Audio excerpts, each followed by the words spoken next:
cut off on the music there, but hey, we're live. Here we are. If I could get a sound check, that would be great. Things look good on my end, but things can be deceiving. Animation Moo was the first, sorry to say, Brickroll Therapy, but you got in second for what it's worth. But hello to both of you. Glad you're both here. And so yeah, if I could just get a quick sound check, 5 out of 5. 1, 5, 4. I don't need to go through the whole check. Says sounds good. I'll take it. Melanie's here as well. That's awesome. That's cool. It's like it's a mod party in chat right now. Hopefully Animation Moo doesn't feel left out. We actually have a mod group, so Brickroll Therapy, if you'd like to be added to that, you can. It's mostly talking entirely about the Facebook group, but we've got multiple channels. So like we've got Amanda's Right Life, who's the moderator of our Reddit, our subreddit. She's there. So yeah, if you want to join in. 2020 is a very chaotic year. Oh, yeah. Understatement. 100% agree. Strongly agree. Operation Life is editing. He'll be on later. Cool. I'll shoot for my regular 2 hours because that's sort of what I'm kind of promised. Kind of not fully promised, but you know, I said it out loud on the internet. So Chemizoid Gaming. I'm probably butchering that pretty hard. Says hey there, everybody. Or hey there, everyone, if I want to be technical about it. But yes, 2020 has been a chaotic year. Oh boy, has it ever. Yeah, like for me, the first disaster of 2020 was the earthquake that I was in. Cal Artistry. I figured that one out. Says hey. The mod thing would be fun. Cool. Yeah, I think I figured out who you are on Facebook. Let me see. Actually, you know what? I think it only lets me add friends. Let me go take a look. Let's see. Small YouTubers boost. I'm not actually sharing this, am I? No. Okay, cool. So if I want to invite somebody... Yeah, I think it only lets me add friends. So if you'd like to be into that that cool thing, shoot me a friend request.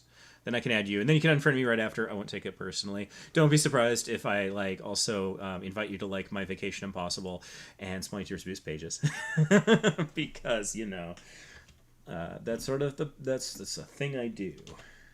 Here, I'll show you my page. It's not great. Of course, this is from the behind the scenes thing, so this isn't necessarily how it would be viewable. Yeah, you know what I'm thinking? I'm thinking let's get away from the Facebook, especially if it wasn't requested. Okay, yeah. So 2020 chaotic year. I was in an earthquake. I survived an earthquake. That's how I started my 2020. So first an earthquake, then this whole virus that shall remain nameless. Now we got some civil unrest. There's also, where I am, there's supposed to be a giant storm headed our way. Fairly unprecedented. So, that's no good. Do I have my earthquake video on the home screen? No, not really. But I can easily bring it up.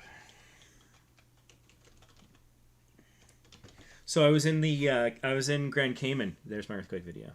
I love the look on this guy behind over my shoulder. He's like, huh? This is like shortly after the earthquake had happened. But anyways, yeah, I was in Grand Cayman, and there was an earthquake off the coast of Jamaica, and yeah, it was terrifying. So there's that. Oh, and unfriend you. Your page is looking good. Well, thank you. Retro Rewind Gamer says hello all. Test Tube says my channel died. That's a minor 2020 tragedy. Well, and I mean that is kind of what also happened with me, because along with the virus that shall remain nameless, it took out my channel pretty hard. Not that it's all about money, but money makes for an easy comparison. And so I was pulling in $150 US per month on my channel. Then the virus struck, and now I make 20 in a month if I'm lucky.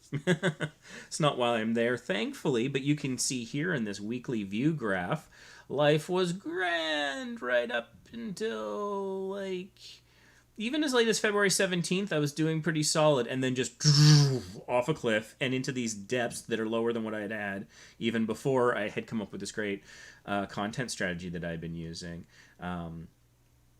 So you can see here, January, 39,000 views, 90 subscribers, which was probably my second best month for subscribers. I had one month where I got 103. That's amazing. And then it all just fell off a cliff. So now I'm pulling like 30 subscribers a month and like 9,000 views, whereas before it was 90 subscribers a month and 39,000 views. So that hurts. That stings. I would certainly like to believe that I'm going to come back, though. That's my hope. One thing that's potentially irritating is if things get so bad that my watch time drops off so bad that I could possibly lose my monetization. That would suck. There's test tube. Good subscriber count, but I can appreciate the some of the challenges there. Let's see. So recent views are sort of in the 1 to 500 range, something like that. 1 to 500 range, let's say. And then when we see what's really popular, 42,000, 37,000, 29,000. So rather relatable. Let's see here.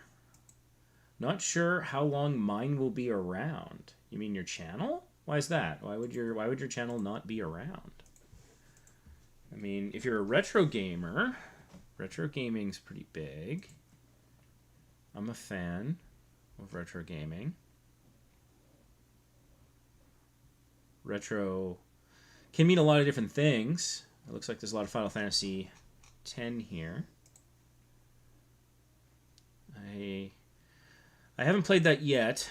I stuck it in my PlayStation, and like 15 minutes later, I didn't know what the hell was going on. It felt like the cutscene had restarted, and it's just, adult life makes it sitting down and investing tons of time into a game difficult to manage, and so I just moved on to other things. And 58,000 subs, $20 a month, and people accusing me of sub for sub. Yeah, that bothers me when people make those accusations based on nothing. And the funny thing is, the people who do sub for sub, they don't keep it quiet. They don't do a good job of keeping that secret. They don't know it should be secret. In the sense that, it should be secret. That's kind of misleading. It shouldn't happen. It should, maybe if it's your secret shame, maybe. But yeah, and so I don't know why people think there's like secret sub for subs out there. Because the thing is like they think they're sneaky, right? They're like, well, if I watch 3 seconds, it's not really sub for sub. Or if I call it a hug, or if I call it support, or if I say let's be friends. But like they last 2 seconds. They can't keep that secret. So yeah. And I know you've been retooling your channel, so the loss of views was probably, I'm imagining, from deleting or privating some videos. Had a brief fluctuation there where you were probably just on the cusp, dropped down, came back again. But I can appreciate some of those struggles. So yeah, it was like March of last year. Looked like it was sort of the high point here in terms of subscriber growth. 20,000, that is awesome. 3.6 million views in February 2019. One day you will have to tell me the full story of your channel and exactly the roller coaster you went on. That would make an interesting video. Maybe not so much for your channel, but yeah. Let's see here. What's going on in chat? I'm 125 subs in 3 months, but can't get traffic or views. So are you thinking of giving up? Is that what this is? Is that why you say yours won't be around? Because that is, it's up to you. It's up to you if you give an audience who hasn't found you yet that much power over what you decide to do. Is ultimately up to you, of course. But I think you'll find pretty much universal agreement from anyone who has found any measure of success that YouTube is a marathon and not a sprint. And so when people look at data sizes of like a sample size of only 3 months of time, that's not very much. Things fluctuate a lot over the course of a year. Certain demographics are in school for parts of the year. You could find an easy 3-month segment where most of those are in school, or alternatively out of school. And their viewing habits could be completely different if that happens to end up being a demographic that works for you, and you might never know if you don't even give it a full year. Ultimately, the choice is yours. It's interesting because, I mean, yeah, if you're thinking about giving up, then I wonder about the passion and the interest, but you're also here. So you're investing time right now. So, I mean, I think you'd want to be a success. I think you're here because you want to learn and want to find an audience, presumably. So I'm getting like counter indications. I think sometimes, I'm not accusing you of this, but people come into the group all the time and they're like, I'm thinking of quitting. Subscribe to me so I stay motivated. I don't even want to meet the person that works on. That kind of emotional manipulation, in my opinion, is not cool. But I'm not saying that's what you're doing. We hear it a lot. And so a lot of the times when I hear people posting about like, oh, I'm thinking of quitting or whatever, I generally just scroll on by because I figure I'll spend my time helping people who are more passionate and committed to what they're up to. Might benefit from it a little bit more. I'm hitting the Tums early today. I have a hiatus hernia. It's not stress. Don't worry. I just have to have Tums every now and then. Video's not sponsored. It's not actually Tums. It's some knockoff thing from Walmart or some other bloody place. But anyways, I'm going to sound funny for a little bit while I eat this. Yeah. So, I mean, and I think one of the things I talk about a lot is why. Do you have a strong why you're doing it? And someone earlier today said to me, well, you know, everybody does everything for money. And I don't agree. Necessarily. I think that money is a result. It's an outcome. It's a thing that enables you to do other things. Because why do people want money? I don't think they just want cash that they can rub all over their faces and Scrooge McDuck into a pool of gold coins. Although maybe. But even then you could probably do that with things to simulate money. It doesn't have to be money. Money is a tool to an end of some kind. Is it so that you never have to work again? Why don't you want to work? Is there something you'd rather do with your time? Is that thing you'd rather do with your time your passion? And maybe your why exists there somewhere. There's a lot of different ways of interpreting it and looking at it. I think when you dive a little deeper, and people are constantly being sold to. Please like this video. Please. I just sold to you. Are you sick of hearing that? Do you like, oh, I love that part where he asks me to click like? Is that your jam? I mean, maybe it is. Maybe somebody can do it with style in a way that you enjoy. Might like the consistency. But people are so used to being sold to in so many different ways that they kind of tune it out.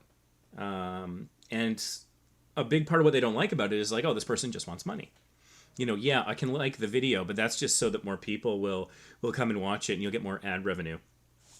Speaking of which, this video, this channel is not monetized. So I do have some affiliate links down below. I showed you the Start With Why Simon Sinek book. I keep mentioning them because they're so useful. I don't think anyone's ever clicked a link in a description from one of my live streams. Or if they do, it's like maybe one. And so it's not like I'm making bank on that. I have yet to get paid out by Amazon for anything. But for me, I'm just so excited about these books, you know. And I really think they would benefit other people, especially if you're thinking about quitting, because I think you know, why are you doing it? And if you can get back in touch with that why, then it will serve you through difficult times when you don't know what to do, when you're not sure, when you've got a couple of different, you know, choices ahead. I've faced that in a multitude of different situations where I've been presented with nothing but bad options. And I had to take action because things were getting worse through inaction. And so I had to pick between, you know, and yeah, you can think about what's the least bad, but sometimes they just both suck. And so you got to get back to like, well, why am I here? What am I trying to accomplish? And then when you think it from that perspective, the solution generally stands out. One of them is generally more in line with your why than the other. And so if you're suffering from a lack of motivation, then having a clearly articulated why is a good thing to go back to. Now, people go through different moods and feelings and things like that and events in their lives. And so I think that one of the things I mentioned, like why I point to things like those books, is those are things you can go to in those moments to reconnect. And I think it's also good to, in places like your About page for your channel, to clearly articulate your why. It's as much for growing a connection on an emotional level with your audience as it is about having that reminder there for you to go back And you can say that's, yeah, like, why did I invest the time that I have? You've invested 3 months into your channel. Why did you do that? What was the driving purpose? And if you can reconnect with that, then the way forward becomes both easier and clearer, I think, assuming that, it's a why that was real and that spoke to you. Let's see here. As I suck on my thumbs. Nope, it's coming up on 7 o'clock for the clapping for the medical professionals. So you'll be hearing some clapping probably picking it up from my neighborhood.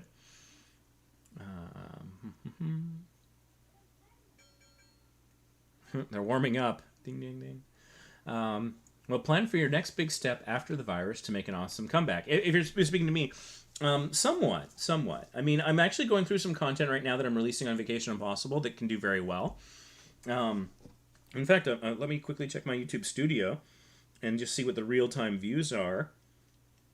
289 for the first 5 hours. That's actually pretty solid. Okay. Views are up. Average view duration is static. Watch time is up. I will take that. And bots are commenting.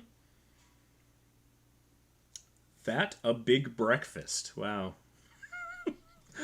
I show 0 food in the video this person's commenting on. I will deal with those bots later. But, so, I mean, I know the content that does well on my channel. And, 7 o'clock.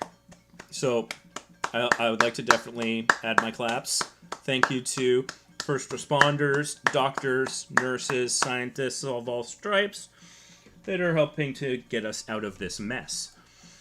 Also people who work in grocery stores and pharmacies and food delivery and FedEx and, the Postal Service. All these people who are keeping the world running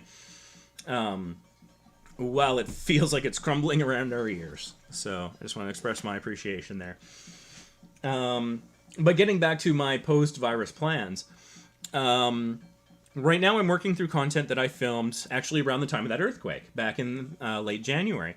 And so when the world is normal on my vacation channel, when I do cruise content, it does very well.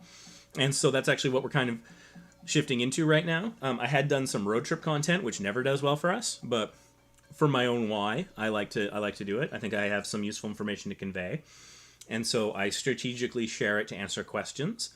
It doesn't get a lot of views, doesn't make me much money or anything. But I think it's part of the spirit of my channel. My channel is about informing people and helping them save money and doing things in a different way. So that's kind of in line with that. So yeah, I still got a little bit of content that I can parcel out for a while. But then in theory, I need to get traveling again so I could record more. But there's some different possibilities on the horizon. Someone who is a cruise ship employee has reached out to me and wants to do a remote podcast. So I can always just contact that person if I run short on content. And then afterwards, because it's travel, I'm going to need to watch the lay of the land carefully. Because I don't want to advise people to do things that are dangerous, certainly. And I think I want to understand what's safe and what's prudent.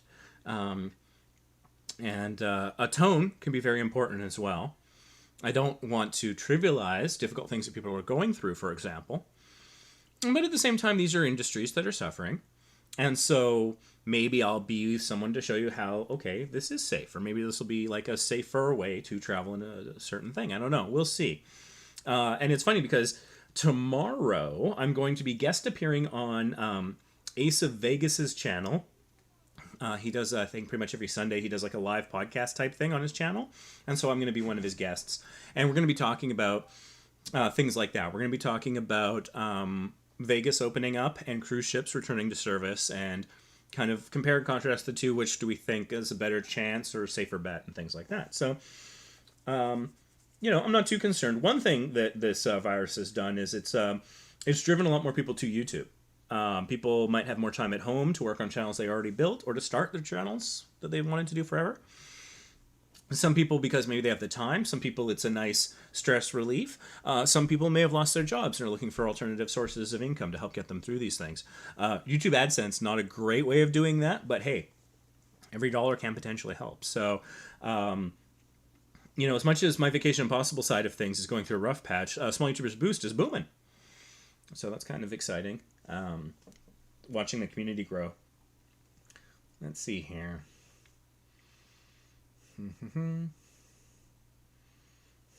Hug me. I don't hug my own family. It's amazing how many people don't realize sub for sub could get their channel shut down. And something I was talking about recently, I've been reading Never Split the Difference by Chris Voss. Affiliate link down below for Amazon US. And so one of the a lot of the things he talks about is like how to communicate with people in a negotiation. And so when sub for sub people come at me in messages or comments or whatever, I have over the years tried so many different approaches and none of them worked well. I would ignore them, but then they just keep spamming me. So I would block them. That doesn't exactly open a dialogue or move anybody forward. And then you're just playing whack-a-mole, blocking people all the time. And so I've tried different things. I've just replied with a link to the fake engagement policy. That didn't work. Why are you sending me this? I tried explaining it to them in calm and rational terms. I've gotten angry with a few. I've been curt, I've been polite, I've been patient, and none of it really kind of worked until I started reading this book. And then as early as page 3 in the book, it was kind of like, okay, this is an interesting approach. It's a little counterintuitive, but I got excited to test it out. And that's one blessing, I suppose, of all of the messages I get because of my role in Small YouTubers Boost. There's never a shortage of people to talk to. And so I looked at it as a negotiation, and I'm like, okay, sub for sub is like them taking the hostage. What can I do to get them to stop and give up the hostage? And I've had a lot of success lately, and part of it is honestly is just expressing the fact that we have seen literally hundreds, if not thousands of people come into our group and say, my channel got shut down, I did nothing wrong, what can I do? And invariably, we will ask them, well, why was it shut down? I don't know, I did nothing wrong. Okay, show us a screenshot of your email or notification. Oh, it looks like you violated this policy. Did you by chance do sub for sub? They were like, yeah, but it's fine. And it's like, no, this is clear evidence. You are the poster child for it not being fine. Or they were like, oh, I did, but only for the first 3 months. And I hadn't for like a month. And it's like, yeah, but you still did it. So, like 80% of those people that say their channel got shut down, it's for that. Another like 10% for straight up copyright, and another 10% for, well, let's say 5% for spam, and 5% for just re-uploading the same videos over and over again, and the reusing content issue. And some percentage should be carved out for the people who totally misrepresent what they have, you know. They say that, you know, I don't know, they use tags and titles and descriptions saying it's like Kate Upton or something you watch and it's like anime or something. And you're like, no, that doesn't make sense. So, yeah. And so I've been explaining to people, I said, like, look, I can't do it because it's a violation of the fake engagement policy, and I've seen hundreds of channels shut down for it. And here's the phrase that's really working well, I've been saying lately, I'm like, and it's heartbreaking to see people who work for years on their channel to have it shut down and then not even allowed to create a new channel because of the rules of YouTube.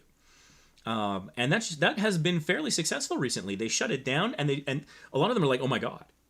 Because I think they see themselves in the story that I'm telling. And it's a story I literally have seen hundreds of times, if not more. And so I'm super excited about the fact that that's working. The downside is that is incredibly retail. That is one-to-one. That I cannot go door to door to all of the sub for sub people and have this conversation 10,000 times to save them. But at least for some, maybe I can when I have the time. So I'm trying to find ways of finding more time for that and other projects. So that's a thing. Let's see. Retro Rewind Gamer says, I got some Japanese-only games that might be making it soon, depending on what the people pick. Check out some of my... kind of give me some feedback. I don't really watch videos during these, just because we don't have the time. Particularly when it comes to video game Let's Plays and stuff, those can go on for hours. So, I mean, yeah. Let's see here. Ajimi Art. I'm probably butchering that wicked bad. Says hi. Hi back. iFun Chris says channel review, please. Okay. That's actually sort of the first real request there in chat that I'm seeing. So iFun Chris. I would love for this to be a sketch comedy channel. I don't think I've ever reviewed a sketch comedy channel, and I would like to. Done a lot of games channels and other things. A lot of personal vlogs where it's like, oh, my channel's about me. It's like, who are you? So anyways, let's see what this is all about. iFun Chris. Cool logo. You know, it jumps out. It's bright. It's colorful. It's happy. It's easy to read. Even just in chat, I could see it very clearly. So that was nice. And so it doesn't convey what your channel is about. But again, it evokes a sense of humor or maybe a childlike enjoyment. I don't know. Happiness. Reckless abandon. I'm reading a lot into a font. Admittedly. But the problem with profile pictures is you don't have very many pixels to tell your story because it gets shrunk down to such a degree. Just looking in chat is like the extreme example. If you had that like on your phone, it'd be super tiny. It'd be like an ICO file for a website, which is a whole other thing. It's almost that bad at times. And so you got to really effectively use that space. And hey, I freely admit I could do a much better job than I do. I have some limited graphic design skills and maybe some limited inspiration in that area. And so I hope to one day get to that point. But that doesn't mean I can't, offer some feedback. What do they say? Those who can't, coach? So let's see here. We're looking at 86 subscribers. So you're creeping up on 100, and 100 is an incredibly important milestone because at 100 you can get your custom URL. That's sort of a point where you somewhat lock in your name. But it's also a point, people ask me like, oh, after 1,000 subs, does it get easier? Or after 500, does it get easier? Really, the one true and honest place where it does get easier, for very easy to understand and concrete reasons, is 100 subscribers. Because with your custom URL, then you can share it more effectively. It's much easier to share. It looks professional. It's the kind of thing you can put a business card, bumper sticker, notepad, whatever you like if you wanted to do some physical merchy stuff. Or even just sharing it in Facebook groups and on Reddit and wherever. Having that custom URL is a big moment. And it comes relatively early on at the 100 subscriber point. And so that, I think, leads to an acceleration. I think between 100 and 200 is a lot easier than that first 100. I think every subsequent 100 is sometimes easier. Sometimes the first 100 can be a little easier because you tell your friends and family and it's like, boom, you get 34 subscribers or something out of that possibly. So there is that. And you only get to do that once really, unless you're leading a double life and have two completely different families and sets of friends, which is a whole other thing. So anyways, the point is that you're 14 subscribers away from an important moment where you're going to have to make that choice.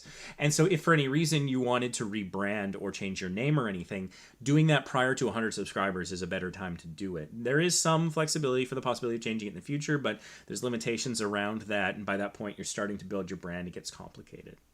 So description here. I started making a video of my little sister Susie in the RV on May 10th of 2010. On that day, I started iFun Chris, and moving forward, this is interesting. Okay. So I still don't know what your channel's about. Presumably it's about your family. It could be about RV life. Could be about travel. Could be comedy sketches. It could be a personal vlog. That's interesting. Because it's an interesting story. I don't know that you're telling it efficiently in terms of your character word count. And again, this is a thing that I think I'm somewhat unique in, is that I really dive into your channel description as it appears as a search result for your channel. Because people don't generally think of that. They think about their videos coming up in search and ranking and all these other things. And this part gets forgotten. And so I think that if this is something where we can do it and the big boys forget it, that gives us a competitive advantage to flatten the playing field a little, level it a touch. So I think the name of your sister, I don't know that it personalizes the story. I don't know that it enhances it. You could just remove the parentheses to get yourself two characters. And like I started making a video. Maybe something like it all started with a video of my little sister Susie in an RV in 2010. I think that would shorten the words up. It would be easier to read. It would be a little bit more focused. The fact that it was May 10th of 2010, I can't imagine is important. Off the top of my head, I can't think of anything critical that happened on that particular day. And then on that day I started iFun Chris and moving forward. That doesn't tell me much. That doesn't add to anything, really. So what I would do is, yeah, tighten it up the way I suggested. Feel free to use it. I give you permission if you want. Or you can totally ignore whatever I say. I don't make any claims to expertise here, but, you know, y'all came to me, so I'm doing what I can. But then immediately pivot to explain what your channel is about as quickly and efficiently as possible. Because right now I still don't know what your channel is about. I know that your channel has been around for 10 years, according to this. But other than that, I got nothing. And I mean, if that is true, 10 years, 86 subscribers, welcome to the club, my friend. After 10 years, I was probably at about 34 subscribers. It wasn't until I discovered the Small YouTubers Boost group that I really started to learn and grow from that learning experience. And that got me to, you know, somewhere in the neighborhood of 500 subscribers. And then later in August of 2018, I discovered TubeBuddy. And if that's something you don't have, just please get it. Even the free version, it'll change your life as it did mine. And then I rapidly expanded my subscriber growth after discovering TubeBuddy. So that was my journey, but you're on yours. Let's take a look. I do have the TubeBuddy browser extension plug-in here. And so it's giving your name a fair rating for SEO, but it's a channel name. Channel name is often not critical to SEO. I do find interesting most used tags, comedy. So I'm enthused by that. Maybe it is sketch comedy. One day it's so weird. I want weird things out of life. I want gender parity in my moderating team. You know, I would like more female moderators because we're a little male heavy right now. And I would also like more geographic diversity, particularly across time zones. That's incredibly practical. I wake up and there's so many things in the queue and I just want to cry. Because of how those things combine, it's like I really want a woman from Asia. Or Oceania or something. We're really well represented in North American time zones. We're decently represented in some of the European time zones, UK, Sweden, things like that, relatively well. But Asia is a big black hole of time for us right now. It's problematic. We've got one moderator in India, and that's about it. So, yeah, if I could get somebody from, like, I don't know, Japan or New Zealand or Australia or something, and I'd be like, okay, then we can start spreading the hours of work out a little bit. That would be amazing. But enough about my Facebook group. This isn't about me.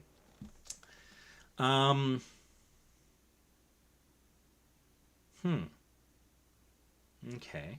So, some things going on with the banner here.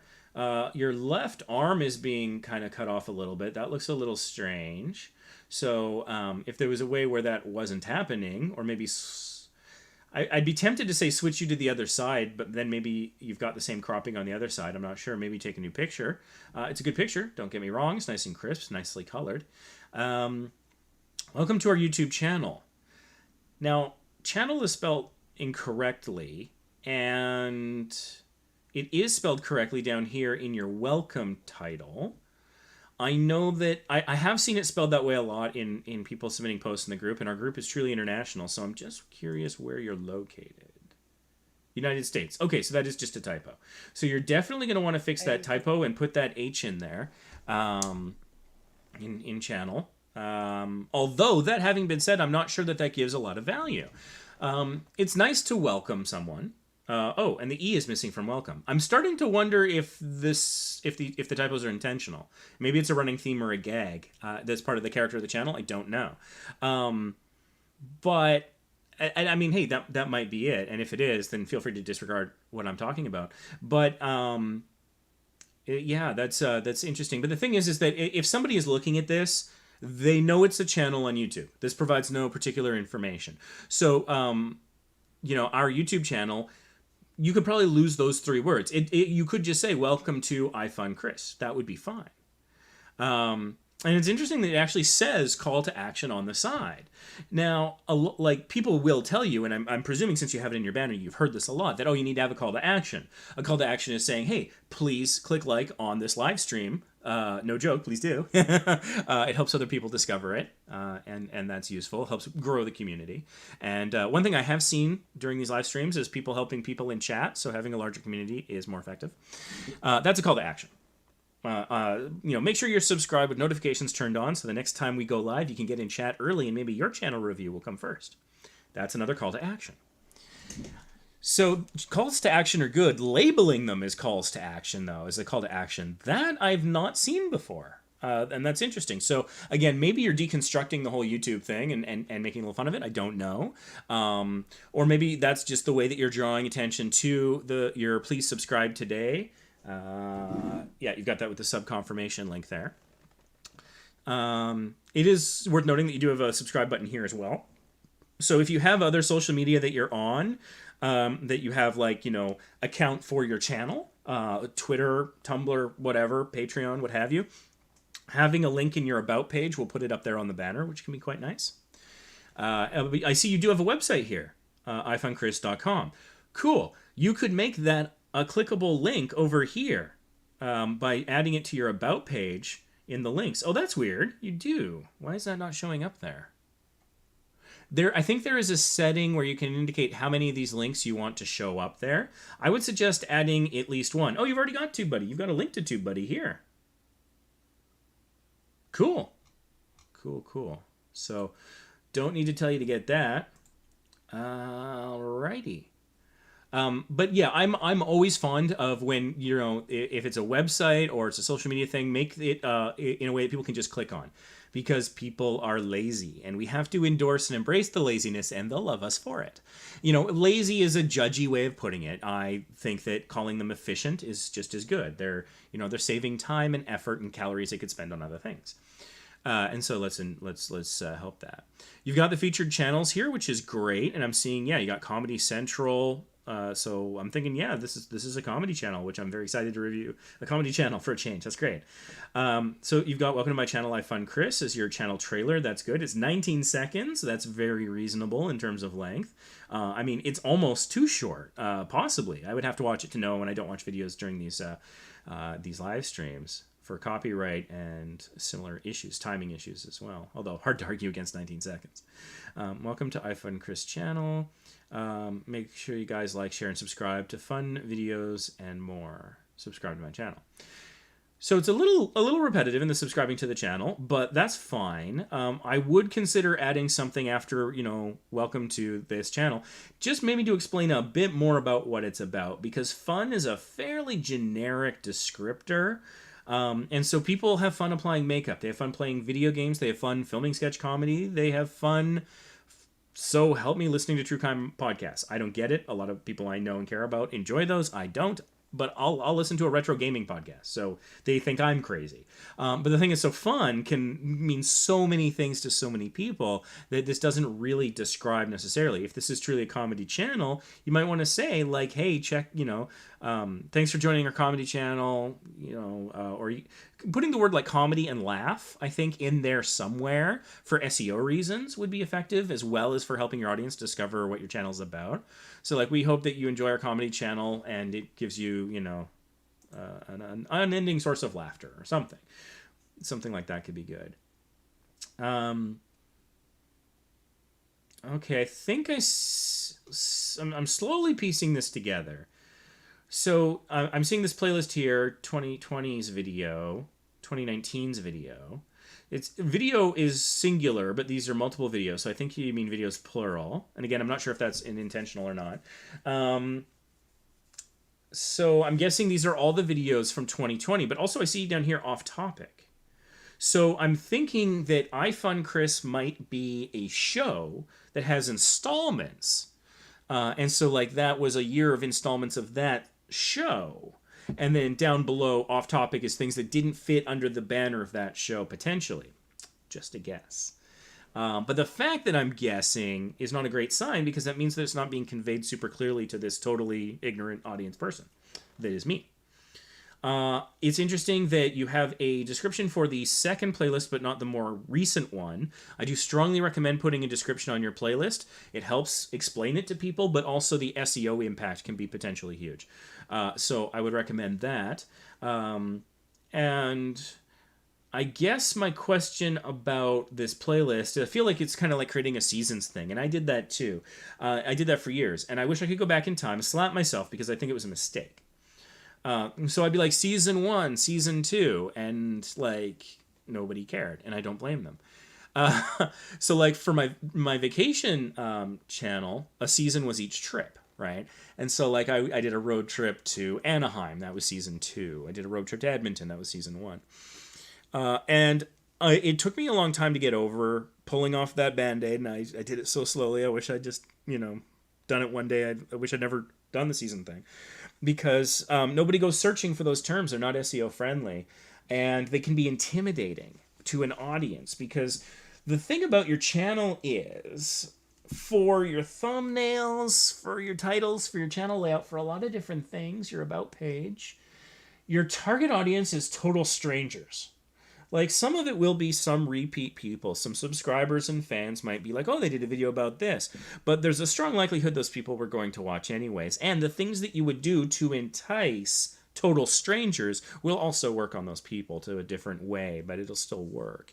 So when you're creating a name for a playlist, a description for a playlist, a description of your channel and your thumbnails and your titles, remember, this is for strangers. And these are lazy people who don't have a lot of time, right? If you accept that as part of the demographic you're targeting, so make it easy to understand and therefore easy to search as well.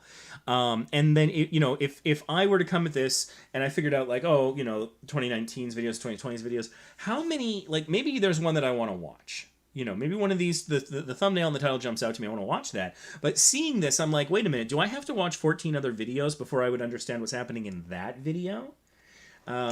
And that was something that took me a very long time to understand. And then once I started removing that, my views did start to improve. So I think that's one of the questions are your videos super episodic? Do you have to have watched a series of videos for it to have value? If that's the case, then maybe a little bit more consistency of thumbnail appearance. You got some nice thumbnails, don't get me wrong, particularly that iFund Chris logo. That is great and really works for you. It pops very nicely against pretty much any background. And so that's great. But, it looks like there's a lot of different variations of theme here and there. Like the news one is just yellow. But then the welcome and the website update, that has sort of a nice font to it, but does not include the iFund Chris logo. Two others do. So at a glance, I wouldn't think that these were all part of a super tightly intricate knitting of an episodic sort of thing. So I'm assuming, hopefully correctly, that your videos they can stand alone. And that they're good standalone content. And so if that's the case, you need to treat each video like that to a certain degree. You're going to want to put it in a playlist with the other related playlists and in the appropriate order. But when you're thinking about title, description, and thumbnails, you're really going to want to be like, okay, if this is a total and complete stranger that I know virtually nothing about, except that maybe they're lazy and don't have a lot of time, would this entice that total stranger who I know nothing about to watch the video? If you can, if you can do that, then again, the things you do to capture that person will also capture all the others. And so that's something that I would suggest. And that sort of really ties into the name of the playlist. And you don't want that to be intimidating, making people think that they've got to watch a bunch of stuff. Because again, remember, lazy, don't have time. They probably won't. They'll just go watch a cat video. And, a cat video generally doesn't have a lot of backstory. Website tour. That's interesting. I actually haven't seen a video about that, really.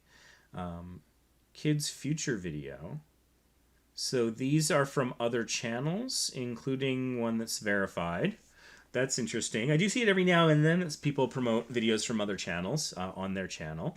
I'm guessing that's something you're a fan of. Alternatively, if it's something you've worked on, it looks like this was maybe a professional show or something, like a Nickelodeon show. Their thumbnail... Oh, yeah, Nickelodeon right there. That's where I got that idea. So if that was a show that you guest starred on, then yeah, okay, this is great, especially if it's like my episodes of Henry Danger, whatever this is. If it's just something that you're a big fan of, I think having it as a featured channel would probably be sufficient. Going through this channel here, there's a lot here, which is good, a lot to scroll through. And it's interesting. Personally, I feel like the off-topic playlist isn't ready because it's only 4 videos and you want to have 5 or 6 before you put it on your homepage so that it fills out the space horizontally. I'm not a huge fan of going from horizontal rows to vertical rows. I suppose it breaks things up and keeps the eye potentially engaged, but aesthetically it's just not my jam. And so that's interesting. And I'm seeing things here that are probably like some charities and things that you support, and that's fantastic. That kind of thing can really tie into a why for a channel and get people really engaged. Just taking up messy time, 74 videos. So yeah, that's presumably videos from other channels. Okay. Let's check the About page here.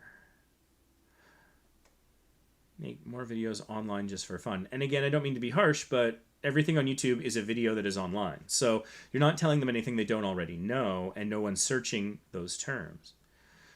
In the last year of 2019, I refresh and start over on YouTube. And I have a website too. So yeah, I think that rewriting this to make it a little easier to read would be good, and trying to, if at all possible, mention what exactly kind of videos you make, because I'm not seeing anything here about comedy or laughter or anything like that, jokes, whatever it might be, humorous, like words like that. If this is a comedy channel, you would hope that they would be peppered throughout the description, again, to make it clear to people and to make it clear to the algorithm what your channel is about. And I do really feel for comedy channels, because it's tricky, because I don't know what people search for that lands them on comedy channels. And there are comedy channels out there that I adore. I love College Humor. I use their paid service, Dropout. In fact, since I started broadcasting, I got an email from Dropout that says that there's a new Actually I could be watching right now, and I can't wait. But don't worry, I'll do my 2 hours first before I go watch my Actually a week before y'all get to see it, because I paid for the... Actually, I was gifted the Dropout, but the person who gave it to me, I kept dropping hints and practically harassed them for several months before they bought me Dropout. So now I'm happy I got it. And it was very nice of them to get it, and they get to, when they're around, they enjoy it as well too. So that's nice. But College Humor was incredibly successful as comedy channels go. I mean, they're the ones I think of top of the list, first to come to mind. They've been around for a very long time, but they went through some struggles. So the company that had bought them and owned them basically decided to shut them down early this year. And so the chief content CEO, whatever, of College Humor, not the parent company, actually bought it from them. But he had to lay off all but like 2 or 3 of the staff. And so they've been trying to restructure and figure out a way forward. And that was really part of why I wanted to get the Dropout as well, so that I could support them in that, because I don't want them to go away. I really like Brennan Lee Mulligan and Sam Reich, and they're like the 2 on-screen talent that are still there. And I think Mike Trapp might still be doing some things with them. And so some of their shows are continuing. They're going to continue doing Actually in Breaking News, which I absolutely love. They're hilarious, and they're a life for me. But I'm worried about how they're going to do in the future, because they're a big household name in, internet comedy. And so if they're struggling, if they're having a difficult go of it, that worries me. I mean, maybe they got too big. Maybe maybe the production values and the expense got too much. I don't know. And there's business and valuation and all the sorts of things that go into that. But I really want to see them succeed, because if they can't make it work, what hope is there for other channels? And part of me thinking about that, I'm like, where do they get their traffic?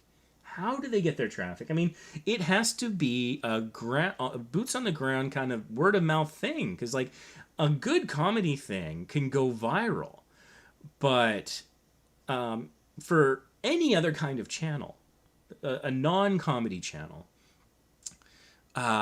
you can get traffic because maybe you're showing people how to unclog a toilet, or how great Mexico is to vacation in, or whatever.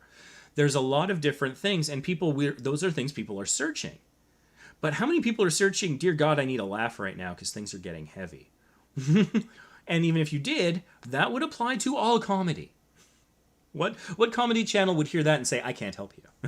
They would all be clamoring. Please, me, please. What makes one different from the other? There's sketch comedy. I guess some people will consider pranks comedy. I don't personally. That's me being, moralizing there. But... I love comedy channels. I've seen some die. Brett Westgore, we miss you. Why did you take your Tesla videos down? They were so funny. Come back, please. My family really enjoyed your videos, and now they're gone. But, so I've seen some fail. I've seen some struggle. We don't have a lot of success stories we can point to. I mean, a lot of the comedy that people watch on YouTube, they're stand-up comedians that are already relatively well-known. or they might have gone viral because they were dealing with a heckler or something, like Hofstadter. But by and large, it's kind of like they had to find their audience somewhere else. You've got Comedy Central here, their TV channel. They had South Park and, Daily Show and stuff like that. And so they had all these different things that built them a built-in audience. But where is the organic comedy coming from? Julie Nolke in Canada, she did a video explaining the pandemic to my past self, and that went viral. And so she's seeing some success out of that. That's how she ended up on my radar. A friend of mine shared it on Facebook. I watched that and I was like, that's awesome. I went and watched some of her stuff. She inspired me to make a special birthday video for my kid.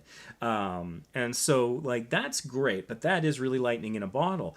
Us other channels can find slow, steady growth through SEO optimization and targeted sharing.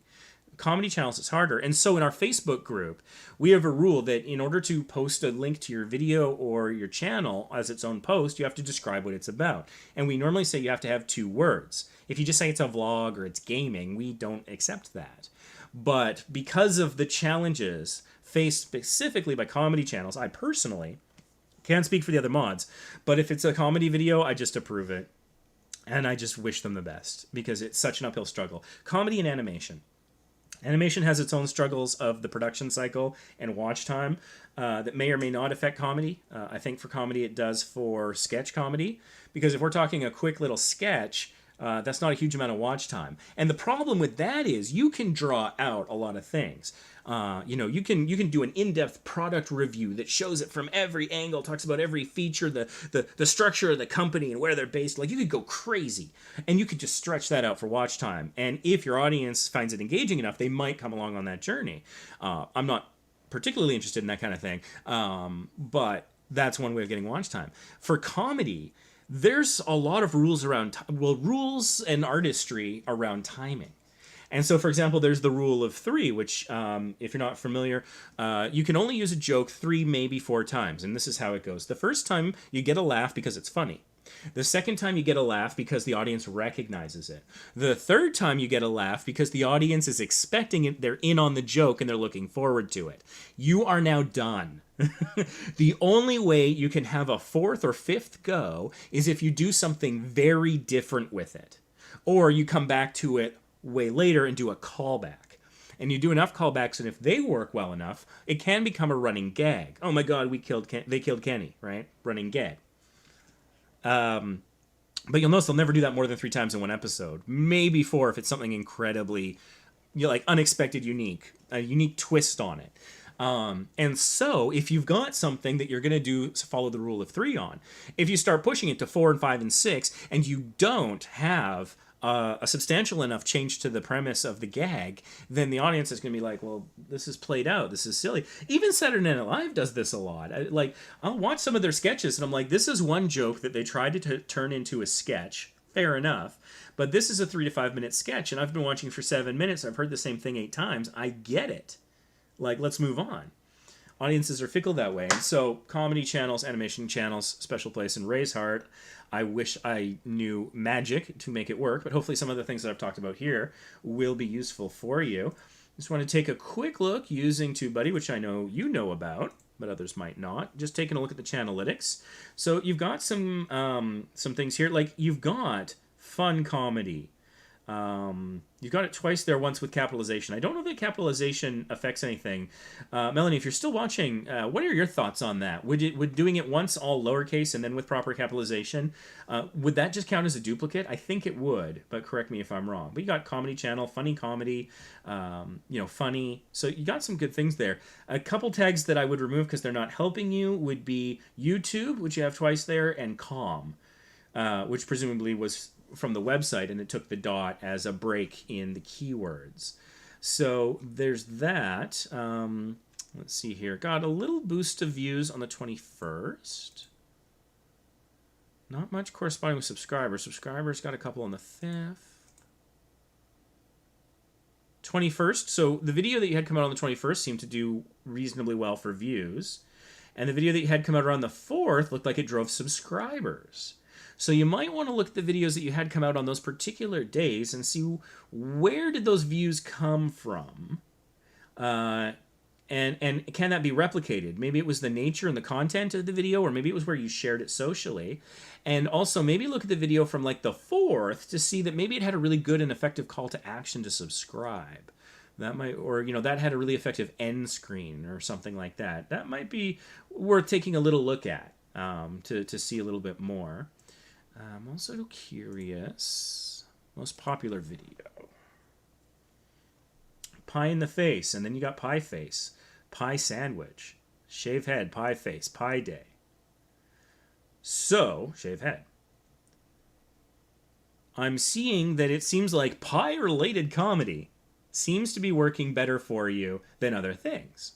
And it looks like you are potentially doubling down on that, so that's pretty good. Yeah. So that's kind of cool. Just in terms of trying to tell where some of your strengths might lie. Let's see here. What do we got in chat? Melanie says, your first 3 months are so strange. Yeah, that's probably true. Can I have a Chan Bell review? Says, it's Smish. All right. Okie doke. Let me just quickly scan. There's someone who was here yesterday that wanted a channel review, and I skipped them by accident. I think their name was like Isotope or something. I'm not seeing them here. But this is not the last kick at the can. We are going to be... Sorry, I just want to get my chat in a good position where I come back to it. I won't lose my mind. He's a Canuck. That me? Yeah, I'm a Canadian. And I'm in Vancouver, so like super Canuck. Although I wasn't born in Canada. Dun, dun, dun. There we go. Okay, just getting my chat set up. So this is day 3 of 5. So I'm going to be going live every day for 5 days in a row. This is day 3. So today's Saturday. So Sunday and Monday, I will also be going live, hopefully for at least, on average, about 2 hours each time. So this is definitely not your only kick at this particular can of getting any kind of assistance from me. It's assuming, of course, that the world doesn't burn down in the meantime. It's Mish. Yeah, that looks like a match on the icon there. Cool. All right, let's dive in. This looks like a very different channel, but who knows?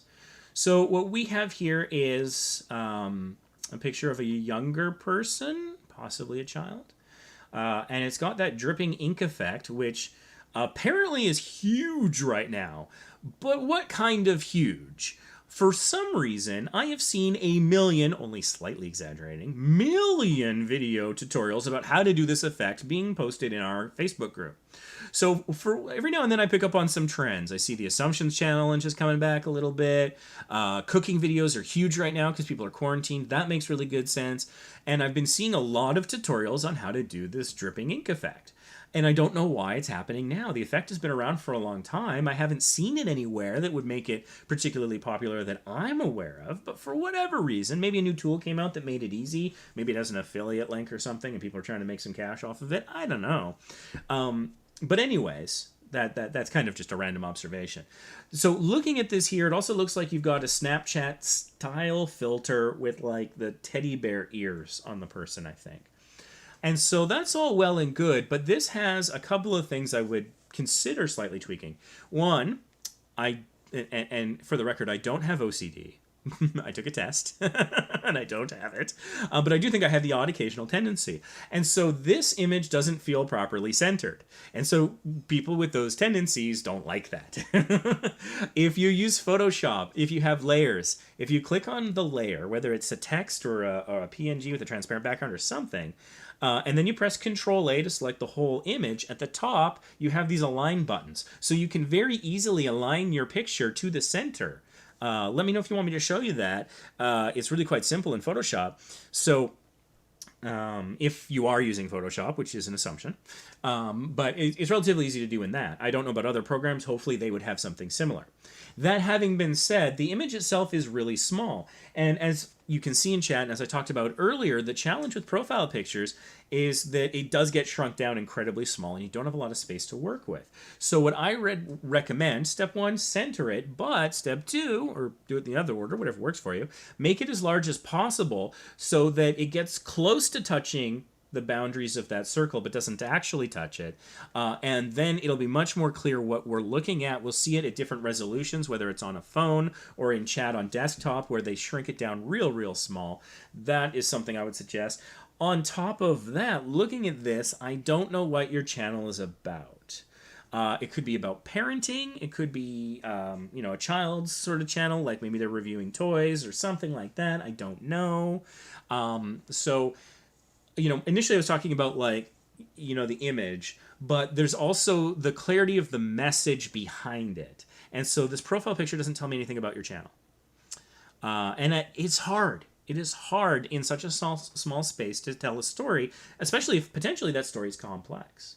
So that's just some thoughts to have if you were to update your profile picture. The name is scoring good in TUBEBUDDY, 44 out of 100. And since it's a channel name, that's pretty good. Channel name, not a lot to go on there. I'm assuming that the person in the profile picture is Mish, and that it is about, presumably, her. But I'm making nothing but assumptions. And if I'm getting things wrong, I do apologize. But the point of me doing this and going through this exercise, I'm a stranger. I don't know you. And so that's actually, not to pat myself on the back too much, I want to strain myself here, but I think that's hugely valuable to see things from the eyes of someone from outside. You've been working on your channel for who knows how long. I've been filming videos since 2001. That predates YouTube. I've been on YouTube since 2006. I've been uploading videos since 2008. And so I am so in my own head when it comes to my content in so many different ways that it is incredibly valuable when I can see it from an outside perspective every now and then. Those are some of my biggest light bulb moments, and it happens all over the place. Even with our Facebook group, I recently had this sort of consultation call with somebody who was giving me some advice, and I had been against the idea of topic tags, but they were explaining to me, like, no, it looks like you're not organized when you don't have them. And I was like, son of a, okay. Minutes later, I enabled them in the group. They're there now. Still figuring out exactly how we'll be using them, but we have the units that we've built in the Facebook group that have a lot of useful information, and I have trouble pointing it out to people. People don't know they're there. They don't know what they are. I'll post a screenshot of where to find them, and so it's useful to some, but people don't really find it. The topic tags is another way of getting to really useful stuff that and hopefully it answers common questions, and then the common questions don't get asked as frequently, so that people can focus on learning new things. And so it's very exciting, and I just needed somebody to kind of verbally slap me across the face and wake me up to that. There was a couple other interesting points that the person made on that call, and I'm still wrapping my head around it, and I'm trying to stay open to these things. But it was incredibly valuable to me to hear it from an outside perspective. Like, one thing that was kind of interesting, and hopefully he's okay with me sharing this, but he was like, okay, you've endorsed some things, right? And I'm like, yeah, I have. I've tested things and I endorsed some things. He goes, are you honest? I said, well, yes. And so he's like, so people have brought you products and they didn't work and you did not endorse those. I'm like, yeah, exactly. I don't care what they were offering me. He's like, great. Okay. So these things work and they help your channel, right? And I'm like, yeah, hugely, absolutely. It's amazing. Things like TubeBuddy, blows my mind. It's great. Recently, I've been using PlaceIt. We got a link in the description about that. It's animated intros and end screens and all sorts of stuff. And I'm hugely benefiting from it. And he's like, okay. And if you share that, you maybe have an affiliate link where you get a little something. And I'm like, yeah, absolutely. And I try to tell people. And he's like, that's fine. But me in the group, I'm just navigating. I'm looking around. I barely see that stuff. And so to me, or to a stranger, it looks like you're keeping it secret. That you're hoarding the good stuff when you could be sharing it with people. And I was like, that blew my frickin' mind. Because I was like, well, I was worried if I shared it too much, people thought I was just trying to make money off of it, when really it's about, like, when people come to me for help and they're not using TubeBuddy, it's just such a waste of my time. Because TubeBuddy gets them so much further. Once they have it, once they've got those tools, then I can really help them. But it's like, I can't teach you to dance if you don't know how to walk yet, right? And I was just like, if I shared it too much, I thought that I would get branded as like, oh, you're trying to make money off the group and stuff like that. And he goes, no, man, like, that's how you help people. And I'm like, that is true. And so that's something that I'm trying to think more about and stuff like that. And so the point about that is the value of the outsider perspective, and that's why I approach this. Like, I could be looking down. There's probably videos from you down there. I could be checking the search terms. I'm very specifically trying to basically, embody the lazy rando. And that's where a lot of this is coming from, just for background. So, hi, my name is Mishikwa. I post challenge videos, pranks, and vlogs. If you're interested in those, check out my channel. Have a nice ... So I'm going to have some things to say about this. A tiny little thing. I'll start off with the easiest thing to fix is just putting a space after the comma. So it's videos, comma, space, pranks. That's easier to read, and it looks a little bit more professional and careful. That having been said, when it comes to the first couple lines of your channel description, this is super prime real estate. And so if you've got, you know, great real estate in Manhattan, that's not where you put your storage shed, right? The storage shed would be, you know, I don't know, in Jersey or something. I've never even been to these places. Why am I referring to them? I don't know. I think it's, but people have all heard about it, right? And so you understand, you know, you want to get the maximum value out of your most important real estate. And this is important real estate. So the word hi, it's 2 letters. Why am I being picky? Because it doesn't add any value. It's nice conversationally, verbally. I don't think in the written word works as effectively. And so it's just wasting space because nobody's searching that word. And if they are, they're not finding your channel. My name is Mishikwa. Okay, you can mention that. I post challenge videos, pranks, and vlogs. Okay. It's YouTube. I see you have 56 subscribers.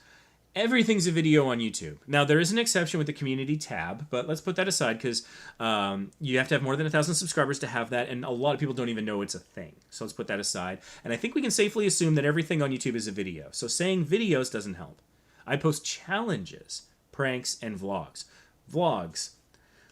Let me ask you this. Tell me what a vlog is not. What video on YouTube can never be called a vlog? If you called that a vlog, you would be wrong. I'm very curious to see what people come up with. Because you can vlog about anything, couldn't you? I think, you know, I would think that if there's no talking, it's not a vlog. But people then tell me, no, Ray, those are called aesthetic videos. Those are aesthetic vlogs. And I'm like, okay, that has no meaning. Again, that could be anything. That means you probably shot it at 24 frames per second and think it looks like a movie. And maybe you have some letterboxing or something. Beyond that, I don't know what aesthetic means in that context. Again, it could be anything. You could be filming anything in a particular style, admittedly. You know, what are all movies about? At least 90 minutes? It's a format, right? It doesn't say what it's about. And so I'm not very fond of the term vlogs because it doesn't tell me what it's about. And so that's just something to think about. Maybe vlogs is appropriate. So I think you could say something like, and I like getting to the point as quickly as possible, particularly early on, before you get cut off with the ... It's a lot like a tweet. If I'm not mistaken, it's shorter than a tweet. I think it's about 100 characters or something. So it's a little less than even an old school tweet. So I would say challenge video, no, not challenge videos, challenges, pranks, and go from there. Those should be I think that should be the first 2 words: challenges, pranks. I have to warn you, full disclosure, I'm not fond of pranks. So I'm gonna try and put my bias aside on that regard, just because pranks I feel generally never feels good for the person being pranked. They're often emotionally damaging or illegal or sometimes immoral, and I'm not saying that's you, but a lot of the pranks that I've heard about and have seen fall into one of those buckets at least. And so, I mean, hey, like there's the odd April Fool's gag that's okay, and even that when I do it, I'm so nervous and worried when I pull an April Fool's prank. I obviously didn't do one this year, but in the Facebook group in the last couple of years, I have done a couple. Last year, gosh, that was over a year ago. I had basically made it sound like a huge YouTuber was going to be doing channel reviews, and then I was like, no, it's me. And then the year before that, it was like, hey, submit an interesting video and we'll make you a moderator. The funny thing about that is that a lot of the people that submitted videos later became moderators for completely unrelated reasons. But it kind of like they were obviously engaged in the group and they put in effort, and so the fact that they made a video it wasn't causal, but it was corollary, and so that was kind of funny. It kind of warms my heart to think about. I kind of like the fact that it went that way. But anyway, so I'm going to try and stow that sort of prejudice of mine, but I also want to like just say it and identify it at the front in case it does influence and in some way negatively affects the advice I might be giving. So let's go into the channel now that I've hopefully identified my issues. Okay. So you got a banner here, and there's a couple things you're doing. Well, there's one thing you're doing really well that I like. So let's talk about it. There's a lot of white space, which can be good and could be bad. I mean, some people might argue you're not fully using the space, but I like white space. I'm a bit of a minimalist. I mean, you can see in my house, we're actually undergoing some repairs right now because we had a water leak, but I've got this incredibly blank wall, like right here. Well, that's a light switch, but right there. I am digging the blank wall. I love it because I'm a minimalist. When I look at a blank wall, I see potential. I'm like, oh, that could be so many things. I don't want to ruin and kill all the other possibilities by actually putting something there. Does that make any sense? Probably not. This is partly therapy for Ray, I think. So let's get back into the channel here. But the point being is that is a is an artistic choice, stylistic choice as to how you want to incorporate white space. I don't want to get too much into it, but it was part of my day job. I create forms that seniors need to fill out, and one of the lenses that we put on those forms sometimes is, is it way too much dense text? And having like nice like margins and having some white space makes it really feel, whether it's a senior or not, but even like for me, in my late 30s, very late, looking at a form and seeing a lot of white space, it makes it feel less intimidating. I feel like I can tackle this. And so that's a style choice. I think the white space is nice, personally. Now you have a couple of things here, social media things. You've got the icon for Instagram, but of course that's not clickable because it's part of your banner image. You got a subscribe button, likewise not clickable because it's part of the image. And you've got the Facebook like. I presume that's the Facebook one, and that's not clickable. So a couple of things about that. I personally, as I said earlier, not a fan of things that look clickable that are not. I mean, and you could say, Ray, people aren't stupid. They know it's a banner. I get it. But what you can do, if you go to your About page, you can go down here and edit this, and you can add links to your Instagram and to your Facebook right there, and then they will appear in the bottom right-hand corner of the banner as clickable. And then you don't necessarily need the thumbs up or the Instagram thing there, and you can do other things with the space. Things that communicate information or achieve a style or aesthetic, if you want to use the word that you're looking for. So that's good. One of the things you're doing very well, I think the use of white space is very good. The second good thing that I actually kind of like here is I see that you have this Instagram name that apparently ends with 4 underscores.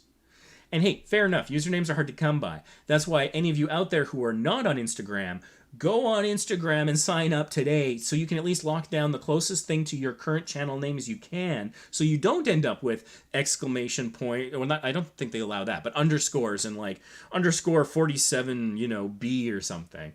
That's a thing I recommend you do. Even if you don't understand Instagram, you don't want to use it, lock it down so that you own it.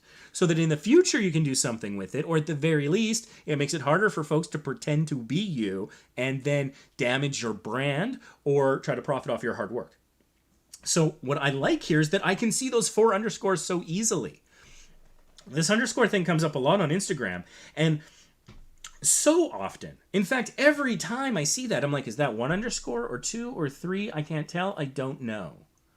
And then I'll go searching for them, and I have trouble finding them. Sometimes they're at the front, and some of them are after, and all this kind of stuff. And sometimes I just give up.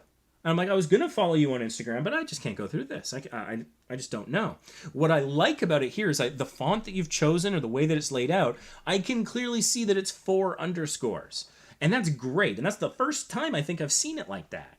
And so that's awesome. I like that. I think that's a good thing. You've got, I think, what looks like the same basic image that you're using from the profile picture on the banner, so there's consistency there. And it says, challenges, vlogs, try. Challenges, I understand. Vlogs, I have issues with the word, but I kind of grasp it. And it was interesting because you also had pranks listed, and again, while I'm personally predisposed not to like pranks, why would they not be listed here? I would replace vlogs with pranks. Try.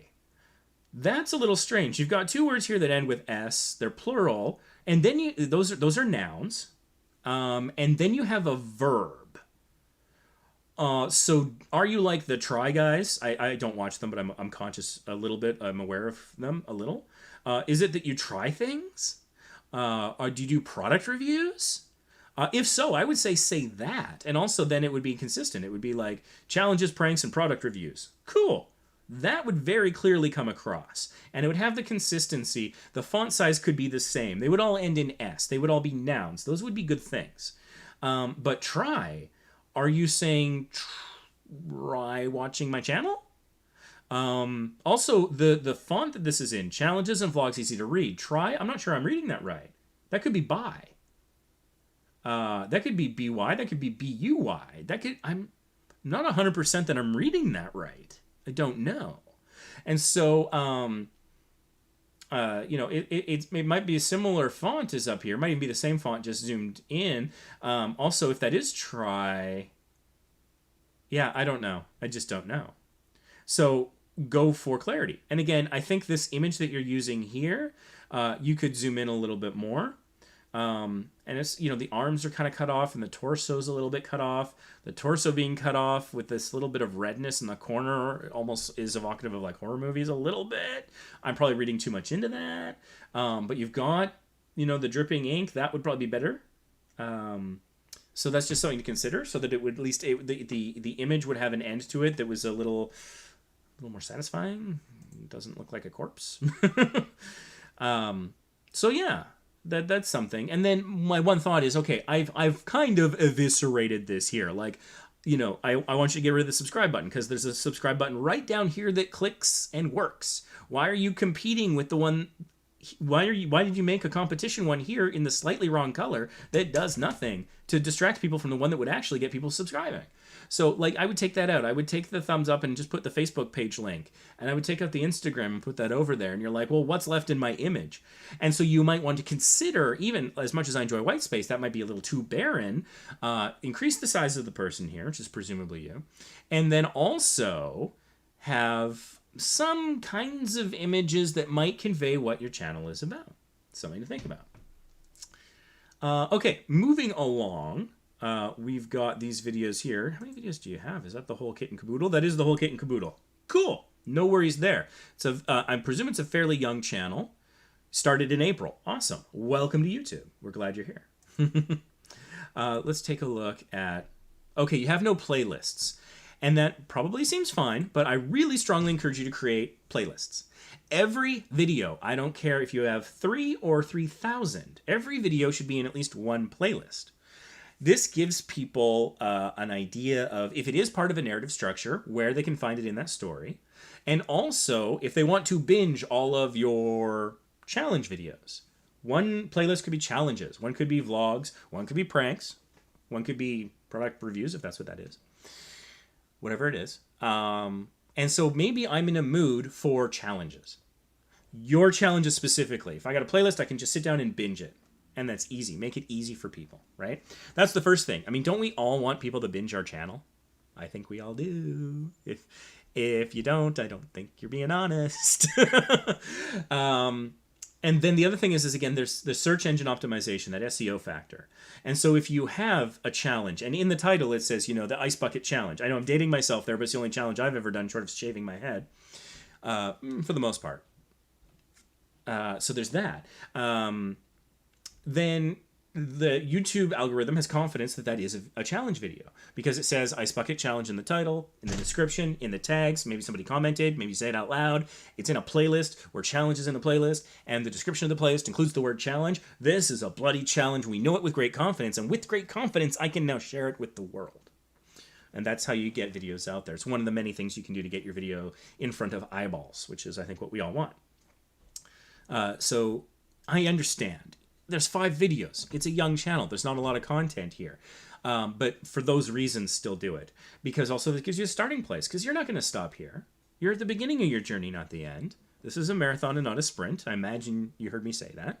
And so over time, those playlists will be there for you to add new videos to as you go. And if you find yourself struggling for content, you can look at your playlist and say, oh, right. I would like to have a couple more challenge videos or pranks or whatever. Maybe I'll make one of those. It can serve a lot of purposes.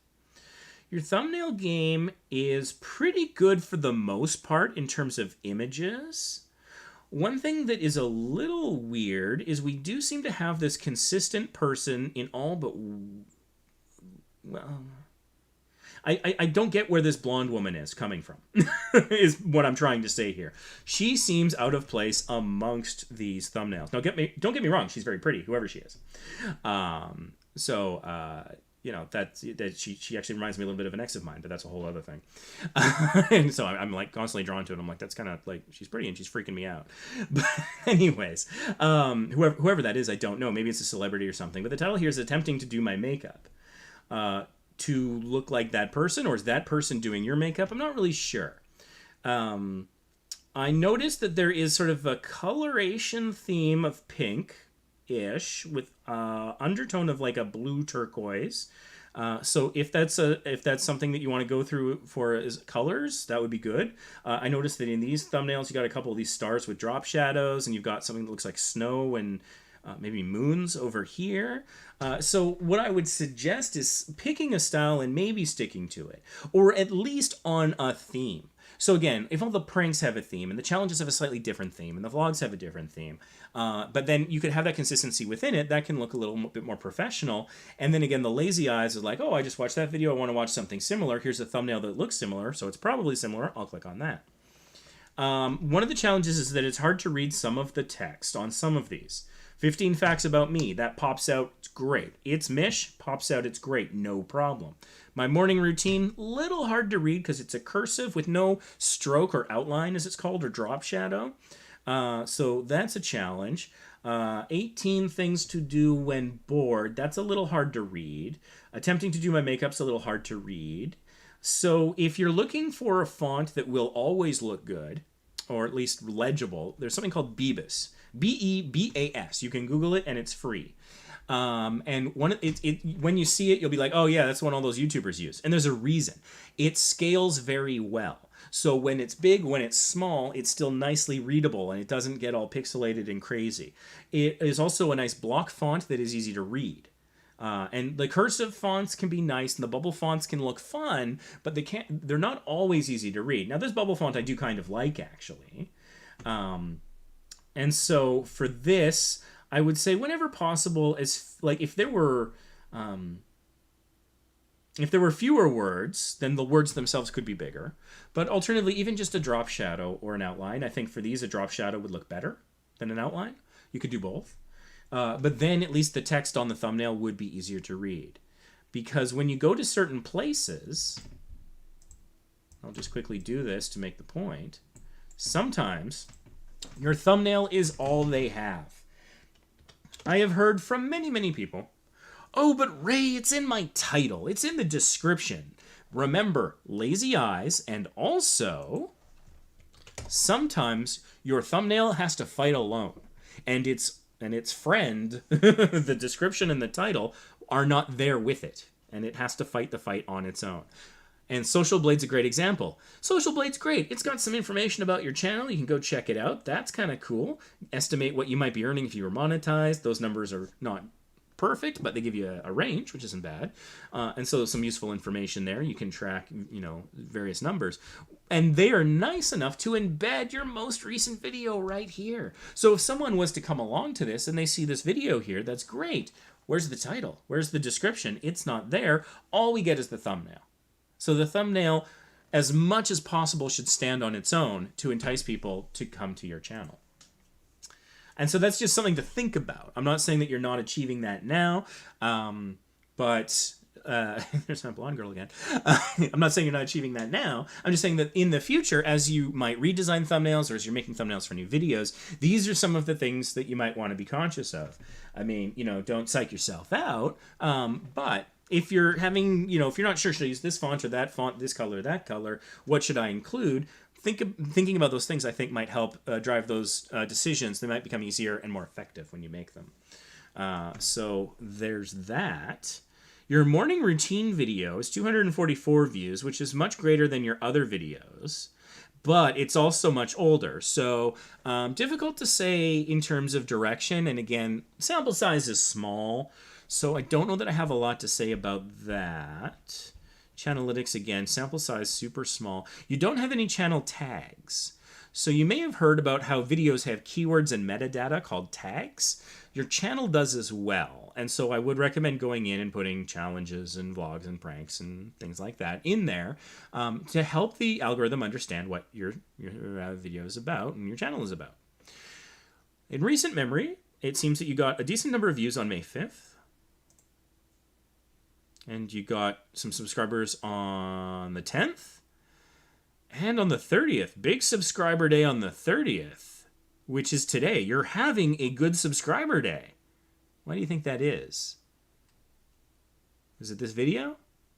37 views? Might be. Maybe it's having a really high conversion. Like 1/3. Or have you shared it somewhere recently that was very effective? Perhaps a certain Facebook group? I don't know. But we've identified some spike days here. I'm using TubeBuddy browser plugin, Channelytics tool. I've got a tutorial on this channel that shows you how to use it. So May 5th was a view day. This is the 10th. 5, 10, and 30 were the important days this month. So on the 4th, you had a couple of videos come out. On the 9th, you had a couple of videos come out. And then today you had a video come out. So what does that tell us? I think that tells us that this video drives views. Those two videos from May 4th, one or both of those drives views. And so that kind of content is good for views. And then, whatever you had come out on May 9th, and the 30th is pretty good. And the 30th particularly, I think, is good for driving subscribers. So what did you do? Did you have a call to action where you said, please subscribe? Do you always do that? But on that video, did you do it a different way? Was it funny or providing more value or something? Explaining why it was important. Something to consider and to look at.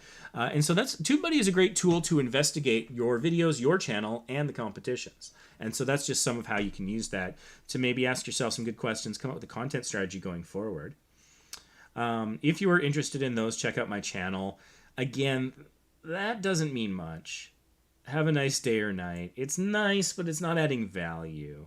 What adds value is explaining why you make videos. What adds value is talking about the kinds of content you create. And if you're struggling for that, answering your why, I'm going to plug the book one more time because I love it. Start with Why by Simon Sinek. There's a link down below. It can help you maybe better articulate and understand the importance of why matters. The example I like to give is I supported something called the Mario Marathon. And so I'm going to explain it to you in two different ways. I helped raise $75,000 by playing video games for charity. Now, if I explain it a different way, you know what? When I was 10 years old, I had an appendicitis, and I was stuck in hospital for a month, and I nearly missed Christmas. And it was incredibly hard being alone in there. But every now and then, they would wheel in a little video game system. And I could play, I don't remember what game it was, but the time when I spent playing the game, it's like I wasn't in hospital at all. And it was like I was a kid again, and that was amazing. And there's a charity out there that does that. It's called Child's Play. So what I do is I fly once a year to Indianapolis, and if you can believe it, I play video games on the internet, but somehow that manages to raise like $75,000 so that other kids have games so they can be distracted from the rough times they're having in hospital. Which one of those resonated with you? Now, admittedly, I said a lot more in the second example, but the point was I was expressing why. In the first one, I was talking about the how and the what and the results. Look at this impressive number of money. Look at me, aren't I so accomplished? Oh, and I did it by having fun. Aren't I awesome? Oh, and by the way, it was for a good thing. How many people are going to listen through the whole thing to get to the point where I actually say why I'm doing it, right? Whereas on the other side, I'm sharing a personal story. I'm telling you why it resonates with me. Completely true, by the way. Although it's a more complicated. I simplified the story for storytelling purposes. When I was in hospital at age 10, I didn't have any games, but when I was in hospital at age 18, I was, and I really felt the difference was really what it was. But anyways, the point is, you can understand like why and why I care about it, and also it's so much easier for me to talk about when I start with why. Not to belabor the point or anything. But that's really why I do that. And so I say, like, here's a thing that I care about, and here's my value. And I think the things that I value there are shared by a lot of people. And so a lot of people can feel it. And when you feel it and you connect with it, you want to be a part of it and you want to help it, because I believe what you believe is an incredibly powerful thing. It rarely gets more powerful than that. That opens so many doors. And then we get to come together as a group, as a community, whether we are all donating to the charity or a bunch of people are supporting one person getting the attention that is then driving the donations. However it's structured, that's where we begin to find some power in that shared value and belief, and that is something that people can connect to, and it's a wonderful feeling, and it can last for years. Whereas I watched a funny video. It's pretty funny. Maybe I shared it with a friend. A year ago, am I going to remember who made that video? I don't know. Probably not. But if I thought that they were trying to accomplish something, if they had a clear message, if they had a why that was transparent to me, that is going to sink into my mind, my heart, my soul in a deeper, longer lasting way. And that's when we really start to get a valuable message out there.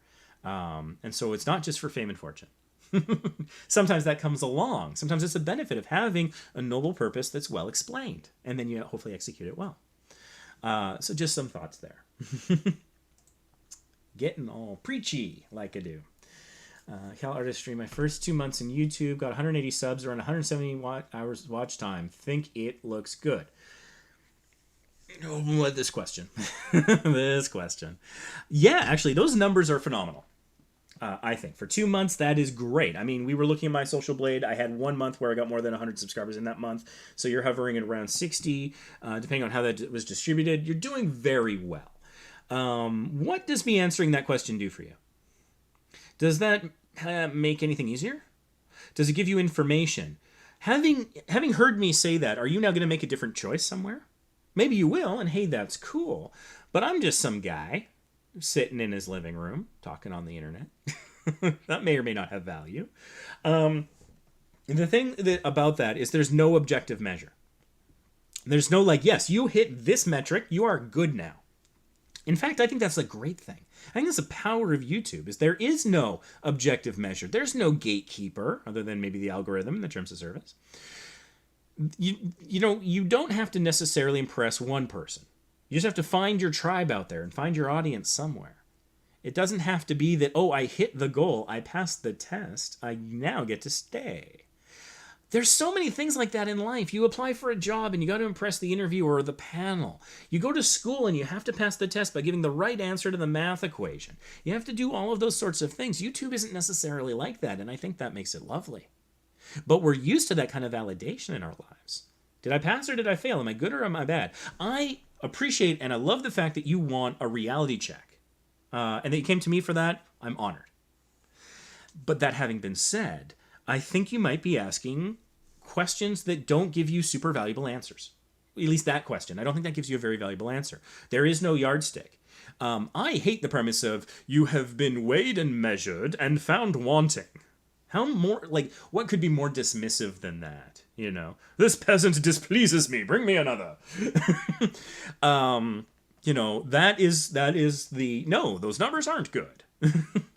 And I would never really say that. I might say like, oh, those numbers are okay, But ultimately, and I do think those numbers are good, just to give you that value and that answer to your question. But what I think is the thing is that we're all running our own race. We love this race metaphor. It's not a sprint; it's a marathon. You want to stay in the race for as long as possible. You want to have fun running the race, but you're not racing other people. That's where the metaphor falls down. You're going for your own jog. You're on your own training run. You're not trying to beat someone else. The person you're trying to beat is you of the past. If you did better this month than last month, then that's great. And if you did not as well, then you can maybe look into trying to understand why. But the only person you're competing against is yourself. It really needs to be like that, because then the toxicity of wanting the other competition to fail will infect you and your content. Slowly, drip, drip, drip. I think that negativity will. I mean, this is where I'm getting a little crazy here, possibly. But when you're replying to comments, when you're looking at collaborations with other people, if you look at it as a zero-sum game, there's winners, there's losers, I don't want to be a loser, then that's really hard. Because suddenly anyone who is a loser, you're not going to listen to. And let me tell you, losers can have great ideas. Failure is an amazing teacher. It could save you tons of time learning from someone else's failure. And even more so from your own. And you begin to tune people out. And you don't know what their value is because you're not listening, because you're using these numbers to evaluate people. People are complicated. And there can be such a multitude of reasons why they are succeeding or failing by a random yardstick at any given time. And it's not forever.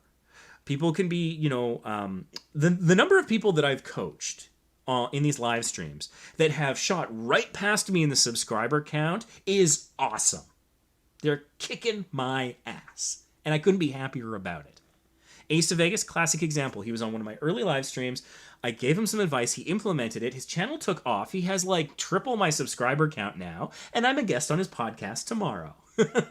But even if I wasn't invited to his podcast, that's just a nice thing, and I got to plug it because I think he's awesome.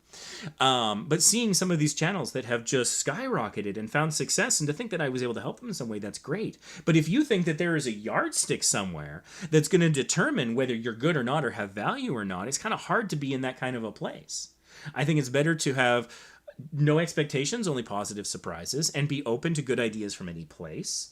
I worry when people look for a collaboration and they say something like, you must have 1,300 subscribers. What does that tell you, though, really?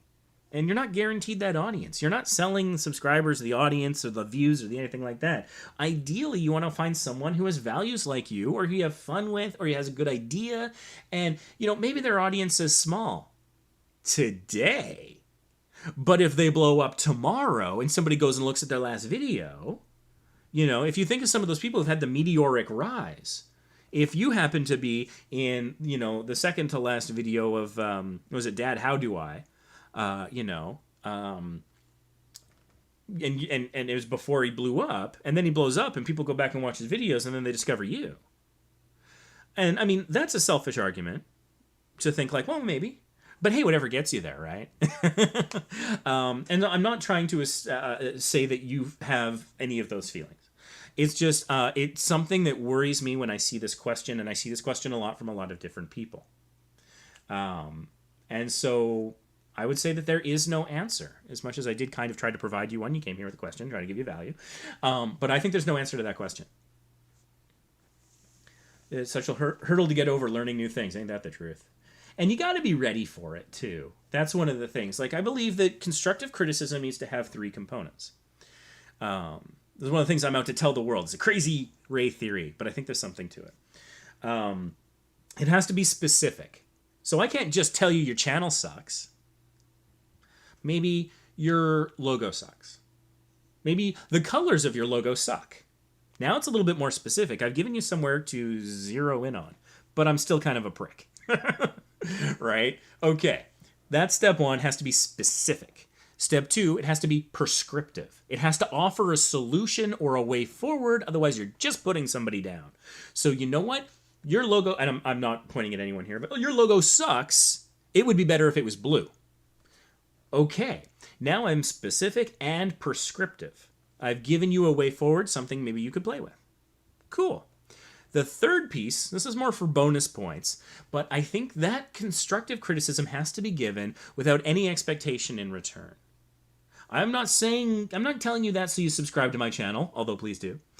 I'm not saying that so that you give me something, but even putting that aside, that's the transactional side. I mean, hey, you can hire me, I can do a consultation.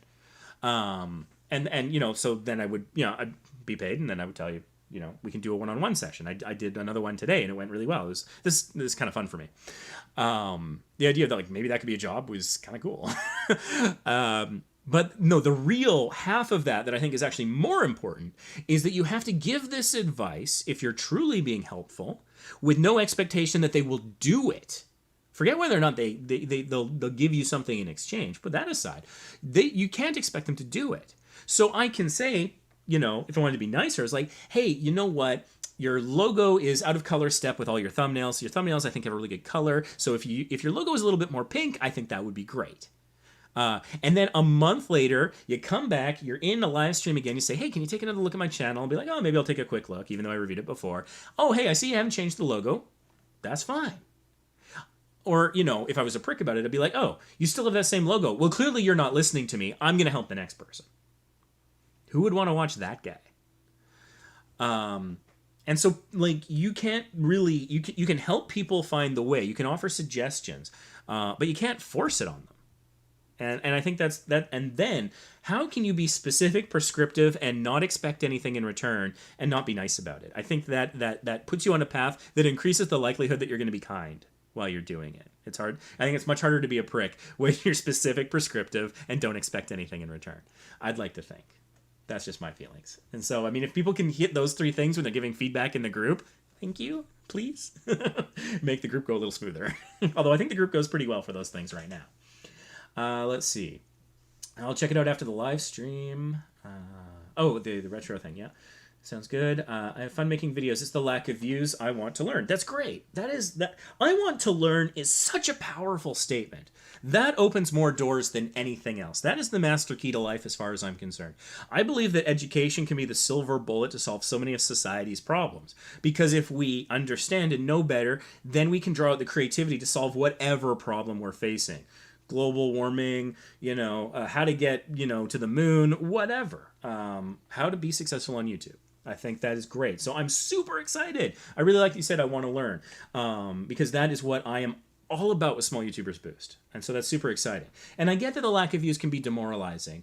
And so many big YouTubers, Roberto Blake and others, have said things like make 100 crappy videos because that is part of that learning process. And also then you have a back catalog that people can go and binge watch and then you get a watch time. And watch time helps get views, etc. So there's a couple of reasons why that's a good approach. And that is why I'm going to do it again, but I can't not.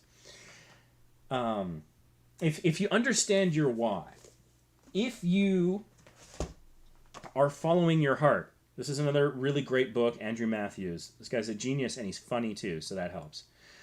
If you're following your heart, when you're making a video, the views won't matter quite so much. You'll still feel the sting of not getting them. You'll feel that rush of dopamine when you see that, ooh, wow, I got a bunch of views. That's awesome. I checked my real-time view count at the beginning of the live stream, and it was higher than I expected.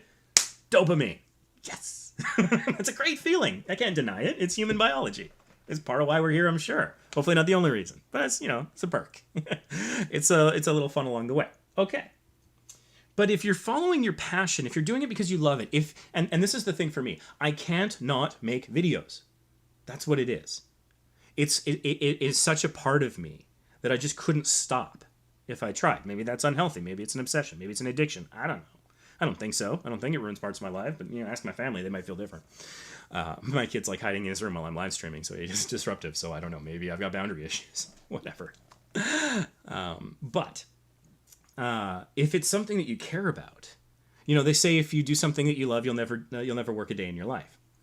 And that can potentially be true. It might sound a little hokey, a little dated possibly. But if what you're doing is because it fulfills a need inside of your soul, because it is fulfilling to you, it gives you a reason to wake up every day, it makes you happy. It is in service to your why, which is core to your values. I believe that everyone deserves a fair shot on YouTube. That is why I do these live streams. Because there are things that are making it unfair. People don't understand end screens, info cards, the algorithm, how to write an effective description. But maybe they make amazing videos. And shouldn't people succeed or fail based on the quality of their ideas, the amount of hard work they're willing to put into it? Things like that, their creativity, their artistry. That's what I think. I'm never going to change it. I'm one guy. I'm sitting here with 1,200 subscribers on this channel. I got my nice Facebook group, nearly 250,000 people. That's mind-blowing. So these are little things I'm doing to try and fight that fight. And it's a fight I'm never going to win. But that's fine, because I find it fulfilling. At the end of the day, I said to myself, you know what? I think maybe I helped a couple of people. And that's a great feeling. And it's a good reason to get up the next day. So when you understand why you're doing it, and you're passionate about it, and you can articulate it, your audience will care, you will care, and then the views will suddenly seem less important. They'll still feel great. You'll still get the dopamine when they come in. But when they don't come in, the passion that you have will sustain you. And the reward that you're in isn't necessarily a dopamine hit of that number going up to the next 1,000 or the next 100,000 or the next 10, whatever it is. That's nice, but that's not the primary goal. The primary goal is, you know what? I got that video out, and like, I'll be editing. And I'll be picking a piece of music that my music guy's written for me, and I'll put it in, and I'll be testing it out, and it'll just come together, and I'm like, that's perfect. That musical cue, when that hi-hat crash, or the cymbal crash, or whatever, and then we cut. I didn't even plan that. It looks beautiful. This is amazing. 3 people are going to watch this. All right, still amazing to me. So, I mean, if you're in a place like that, then you've got the mentality and the spirit to run the whole marathon. And that's going to be great. Let's see here. Talking about data, my channel make a very accurate data analysis and visualization. That's cool. Sometimes that can be really helpful. Sometimes like numbers and figures can be hard to read. Visuals can help some people, so that can be useful. Certainly. Helping people with different learning styles, maybe even learning disabilities, wrap their head around concepts. That can be very noble. Are you the physicist? I'm curious about that. I was almost a physics major. I was going to be, but I couldn't do any other science to save my life. So I ended up taking political science. I get a kick out of people asking me how to get money now. There's probably more of them now than there were even a few months ago. I'm a physicist chemist who switched over to data science. That's Melanie talking. Yeah, that's cool. Respect chemists. I have some dyslexia, and so I can't keep the formulas straight, and so I could never do chemistry. That was my struggle. But physics and high-level math were easy. Go figure. I switched my channel's niche to data science stuff very recently. Right, because before it was enunciation and pronunciation. It sells me. That's interesting. So I guess like it gets you contracts and side hustle stuff that way, if that's what you're saying. People say, don't forget to subscribe, and it sells me. Yeah? Well, don't forget to subscribe. I'm sure you probably already are. But for everybody else who's watching. Is that a dab emoji? Where'd that thing come from? I keep pushing these videos when people ask questions about how to grow or improve. Thank you. I really appreciate it. That's awesome.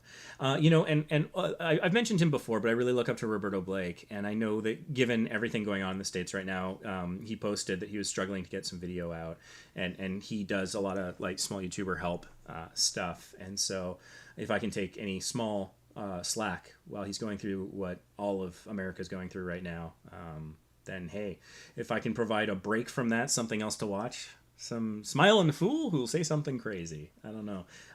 That's amazing too. From physicists from the group. Can you give my channel a review, please? Yes, I did. That was iFun Chris. I did do that. DJ Talks, one of our regulars. Love DJ. He's awesome. I need to actually watch some of his videos. Gotta find more time in the day. Can we invent another day? I want to invent like an 8th day and call it Until's Day, but not tell anyone it exists. And that's where I'll go and do everything. How's that for physics? Temporal mechanics. My mutual funds and travel sector aren't where they were before the virus, that shall not be named. But overall, I'm on a gain in the portfolio, so that's a good sign. Yeah. Yeah, it's interesting that with the stock market is all psychology. It's so crazy. I mean, it's not all psychology, but a lot of it really is, certainly in the short term. And so it's funny. It's about what people think will happen. And it's only when earnings report come out and dividends get paid out and companies file Chapter 11 or go public, like those are the actual core fundamentals. But everything that happens in between is all psychology. And so it's not always a great predictor of the future, but it's fascinating to watch. I have a minor in economics, so it's kind of a thing I'm curious about. I want to ask, my channel is a gaming niche, and I've been having trouble on YouTube search. How can I rank well with YouTube search, even though the title, tags, and thumbnails are good? You know, that's one of the funny things that people say to me sometimes is they're like, oh, my content is awesome, or, you know, my thumbnails are, you know, on point or whatever. And I don't think that's a thing we get to decide about ourselves. And so sometimes I think people say that when they're trying to sell me on their channel, but I don't think it's great when they're asking for help, because there's just no objective measure. You can have scores with TUBEBUDDY for SEO and stuff, and those have objective measures, yeah, because you can put data to it. So, you know, when people just say, oh, it's good, so it can't possibly be that, I'm like, well, it might be. Also, what's good to one person could be not great to other people, and so that's a whole big ball of wax I don't want to get into without a proper channel review. And I'm winding down, probably wrapping up in about 8 minutes or so. But that having been said, how can you do well in a gaming niche? The problem is 1/3 of all of YouTube is gaming, so you're really going to need to stand out. Now, I'm not saying do something drastic. What I'm saying is long tail keywords, niche down. If you are a gaming channel and you say you play all sorts of games, you've got a problem with the algorithm. I'm not saying you can't grow. I'm saying the algorithm won't help you very much. But if you can niche down, I play retro games on the Nintendo Entertainment System, particularly puzzle games. Okay, now you're getting long tail keywords and you're niching down, and then you can get some, you get some algorithmic growth over time with consistency, and maybe you can go find some groups out there. Go to some retro gaming conventions and strike up conversations with people, and go to Facebook groups and subreddits and things. So for gaming, it would be niche down, do everything right that you possibly can, do it as professionally as you possibly can, and try to do it with some regularity. Post no more than once a day, no less than once a week. That's the sweet spot. Things like that will help. But it's a rough road just because the competition is so high. And there are people out there. James Rolfe, Angry Video Game Nerd Cinemassacre, Mike Matei. Pat Contri, Ian Ferguson, Pat the NES Punk. Scott Wozniak, Scott the Woz. Those are 3 that I absolutely adore. I watch tons of their content. What was it? Like, it was Christmas time. The kid from Home Alone did a couple episodes with Angry Video Game Nerd. How can you compete against that? That's hard. It's possible. A couple years ago, Scott the Woz, nobody knew. You say Scott Wozniak, you think Apple. Scott the Woz, nobody knew who he was 3 years ago. He was barely beginning to publish back then. But now he's becoming a really big name. Collaborations is also one way that you do that. But again, collaborations, if you look at numbers and you're a small YouTuber, you'll always be at a disadvantage because you're going to be looking up and you're going to be saying, please, sir, may I have some more? And then other smaller ones, smaller than you, will be coming to you and you'll be ignoring them. And so that is a structure that won't work for you or anyone else. But if it's all about the strength of an idea, take some time, have a good idea, and then you go to someone. And, I discovered Pat Contri because he appeared on the Angry Video Game Nerd. I discovered Scott the Woz because he appeared on a James and Mike Monday. And when Pat approached James, you know why James said yes? He had a great idea. I thought we could do it. It made me laugh, and he was a nice guy. Do you hear the word subscriber, view count, return on investment? No. Have a good, potentially funny, if that's your niche, whether or not that, take it or leave it. Have a good original idea. Be a nice person with some passion. That is what's going to do it for you. It's not going to be about numbers in that sense. And you focus on those things when you're running your own race, just to circle back. Yes, I'm so far behind in chat. I know. I'm sorry. It's the way I function. One day when this channel gets monetized, we can do super chats where you can get my attention right away. Maybe, I don't know. I want to learn super chat. I want to see how that works because I'm very curious. But anyways, how can I improve search? I've talked about that. In America, we just fight each other. Certainly lately. Man, it's been rough. My bad. Sorry, didn't realize Canada were doing the same. Not sure what we're talking about quite there. Canada has a lot of the troubles of America. We have 1/10 the population, and so sometimes the metaphor is that we're the flea riding the back of the dog that is America. So if they run in some direction, we get dragged along with them often. Not always, but a little too often, I think. And so we have a lot of similar struggles. Completely changing my niche, starting out gaming, but I found my other content was doing better, so I'm just doing fun ideas. Fun's not very descriptive. But that's cool because, yeah, gaming's super, super competitive. Don't have an art channel review, do mine. Yeah, wrapping things up, unfortunately. But we've got 2 more days of this, so subscribe with notifications on so you join us early, and hopefully I can get to you in one of the 2 remaining sessions for this little burst of live streams I'm doing. Graphic design success. I just used a Lego CAD-style program to remake mine. Cool! I'm looking forward to seeing that. Oh, and I see you changed your logo. You got the brick and the world are on separate lines. That was my idea. I really hope that works. Because if it doesn't, I'm going to feel bad. But, that's amazing. That's great. Because I can see it in chat so much better now. I can't see the therapy so great, but brick world popping right out there. How do you customize the URL? You will get an email when you hit 100 subscribers. It'll walk you through the process. It's fairly straightforward. How long is it going to take to get 100 subs? It really depends on so many things. The size of your family who's supporting you. Maybe that'll get you some subs. Where you're sharing it, more than anything, it's the views you're getting. More than anything. Getting more views gets you subs more than anything else. So that's a good, that's, and so I don't know. With luck and hard work, you could do it in a month. But don't beat yourself up if you don't, because it's a lot of luck. And not everyone has the same amount of free time and relevant skill sets. So it took me over a decade to get 100. I don't judge. I'll look into it. Hey, everyone. Aaron's Life Adventures. Oh, yes, you had asked for a review in the group, in one of the groups. I'm sorry that I have kind of closed reviews, but I really hope to get to you next time, along with, I think Isotope was the name. I feel bad. And, I mean, if it is really important to you, we can work out some sort of a paid thing.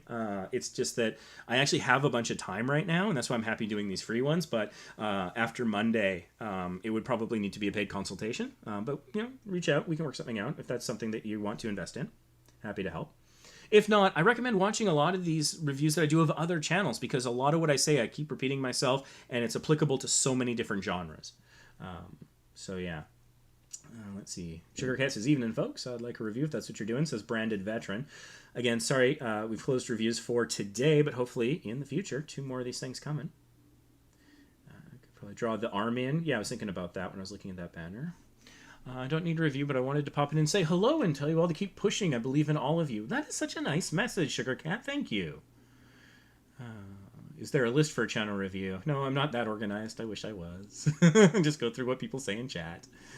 I think there are 5 reviews. He's on the first one. And I do a deep dive, as you saw. I take 45 minutes sometimes. Sometimes I took over an hour to look at one channel.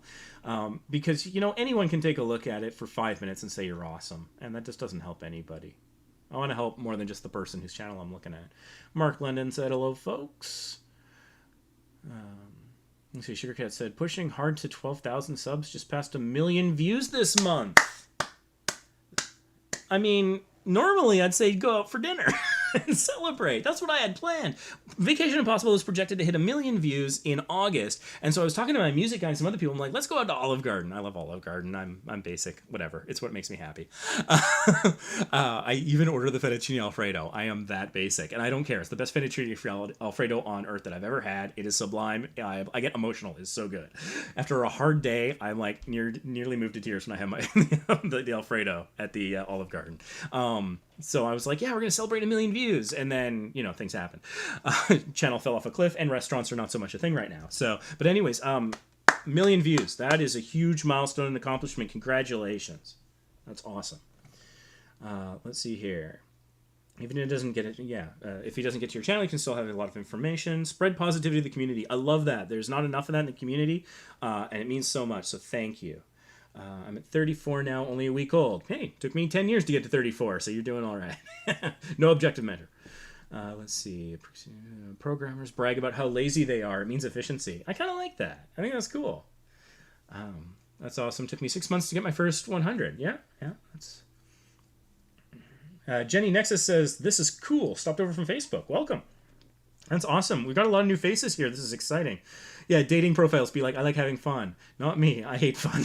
Because of the genericness of fun. But actually, there's a really good point that I make, is that a lot of people write their channel descriptions almost like they're writing a dating profile. And don't. Is my advice there. That's the short version. Ocramium? I'm not even... How's everybody doing? That person says. Tech of the Blind says hello. So many new people. This is amazing. I'm doing pretty well. For being from the U.S., it's a rough time to be an American, I guess. Tinder be like, okay, I'm not reading that. I'm good. Surely it's not that bad in the U.S. It depends on where you are. Things are getting pretty rough over the last couple of days from what I'm watching on the news. Let's see. Colors of Hope Crafts ASMR. I've been doing my channel for about 4 months and I have 59 subscribers. Cool. Don't get too caught up in those numbers. Just keep doing what you're doing. Make yourself happy. That's what really matters. I don't like episodes and seasons. Yeah, ASMR is one of the few things that puts me to sleep. Yeah, ASMR kind of weirds me out. My kid, too. I don't know. But hey, all more power to the people who enjoy it. Doesn't hurt anybody, as far as I understand. Mostly I just want to hang out with her. I have a live chat question. I've changed the type of content my channel does. Should I delete all my old videos or should I keep them? I say keep them. What I would suggest doing, and I talked about this yesterday, so you might want to rewatch that live stream for a more in-depth answer to that question. But since it is such a good question, just what I would suggest is, as your channel grows, consider the videos in your back catalog on another subject that might be hurting you the most. If they could be subject to copyright claims, or if they're just so drastically different from what you're doing now in tone. And then when you're in a sustained growth pattern where deleting those won't cause a massive drop in your views, because you delete the video, you lose those views. So, if you're gaining 10 views a day, deleting a video with 17 views you're gonna feel it, right? But if you're gaining 500 views a day, deleting that video with 34 views, that's fine, right? And so I like to think of it sort of like curating a bonsai tree, and keep a look at whether they're still generating views for you, because maybe it's a gateway into your content. So those are some things I recommend looking at. Also, again, yesterday's live stream, I talked about that more in depth. I do one RPG per series. I like RPGs. The best game of all time, as far as I'm concerned, is Final Fantasy 4/2. 4 in Japan, 2 in North America. I'm in the same situation, slowly deleting the old ones. As my channel gains traction in the new niche, I'm moving from language to tech and science. I would keep them, but make a special playlist for them. That is some really good advice, particularly in the meantime. I've also changed up a lot over the last year. I would just leave the videos up because they all take work. Maybe private them so you don't have to delete them. Yeah, and that can be part of it too. I'm hesitate to tell and encourage people to delete things because it's kind of forever. When those views are gone and that watch time's gone, it's forever. So yeah, that's an interesting question. And ultimately, it's like, how much love did you pour into those videos? How much would it be like, losing a pet to delete them? I don't know. If not, maybe go ahead. If yes, maybe keep them around. Might not be hurting you. Who knows with the algorithm? It's the secret sauce they keep under lockdown. Nobody really knows. I'm trying to relax people with my channel and teach people about fiber art. That's cool. I like that. See, there's a Y in there. I'm trying to relax people. God, we need that, don't we? Don't we need that? It's lovely. That's an interesting topic. I don't know how to make thumbnails for my videos. I did a 17-minute tutorial in Photoshop where I made a thumbnail from scratch, and you can watch it here on this channel. On this channel, just search the word Photoshop, and it'll be the top result. You can go give that a watch. That might help if you're using Photoshop, because I'm a Photoshop guy. If it's something else, maybe someone else can help. I think TestTube knows Canva pretty well. Maybe she can help you out. I don't know. Apps that are free.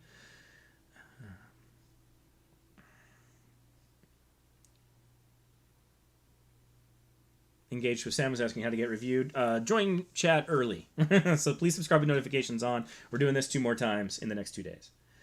Yeah, just ask in the chat. That's right. Daria Winica. I recognize that name. I think I saw you in the group. I think or Instagram. I think maybe I saw you on Instagram. I think I liked some of your pictures or something. I don't know. The name rings a bell. But anyways, yeah, you got to ask early in chat to get the channel reviewed before I get tired. Which is where we're at. I'm winding down, just trying to get caught up on chat here. I never know how many he'll get to because all channels are different. That's true. Some I breeze through, some of the younger ones. Some are so great I struggle to say anything. Today was pretty good though. I think it was a good mix. Yeah, 1 message at a time through chat. Chronologically seems the only fair way. I don't know. I had a newborn, had to duck out. I remember those days. Would you recommend slowly deleting as your new stuff picks up? Again, it's hard to make a recommendation. There's a couple different approaches you can take, but ultimately, I mean, it's your content, so. How long do these live feeds last typically? Average around 2 hours. Sometimes I'll do like 90 minutes. One time I went for like 3.5 hours when I was celebrating hitting 200,000 members in our Facebook group. That was a marathon session there. So it depends on life and energy levels and all sorts of things. Keon and family, again, I'd love to do a review. Just come back for a subsequent live stream, or again, if you want a paid consultation, just send me a message and we can work something out. Thanks for the friendly hello. Sorry for the delayed response. Delayed response? You ain't seen nothing. I'm responding to things from probably an hour ago. I think pranks are played out and too scripted now.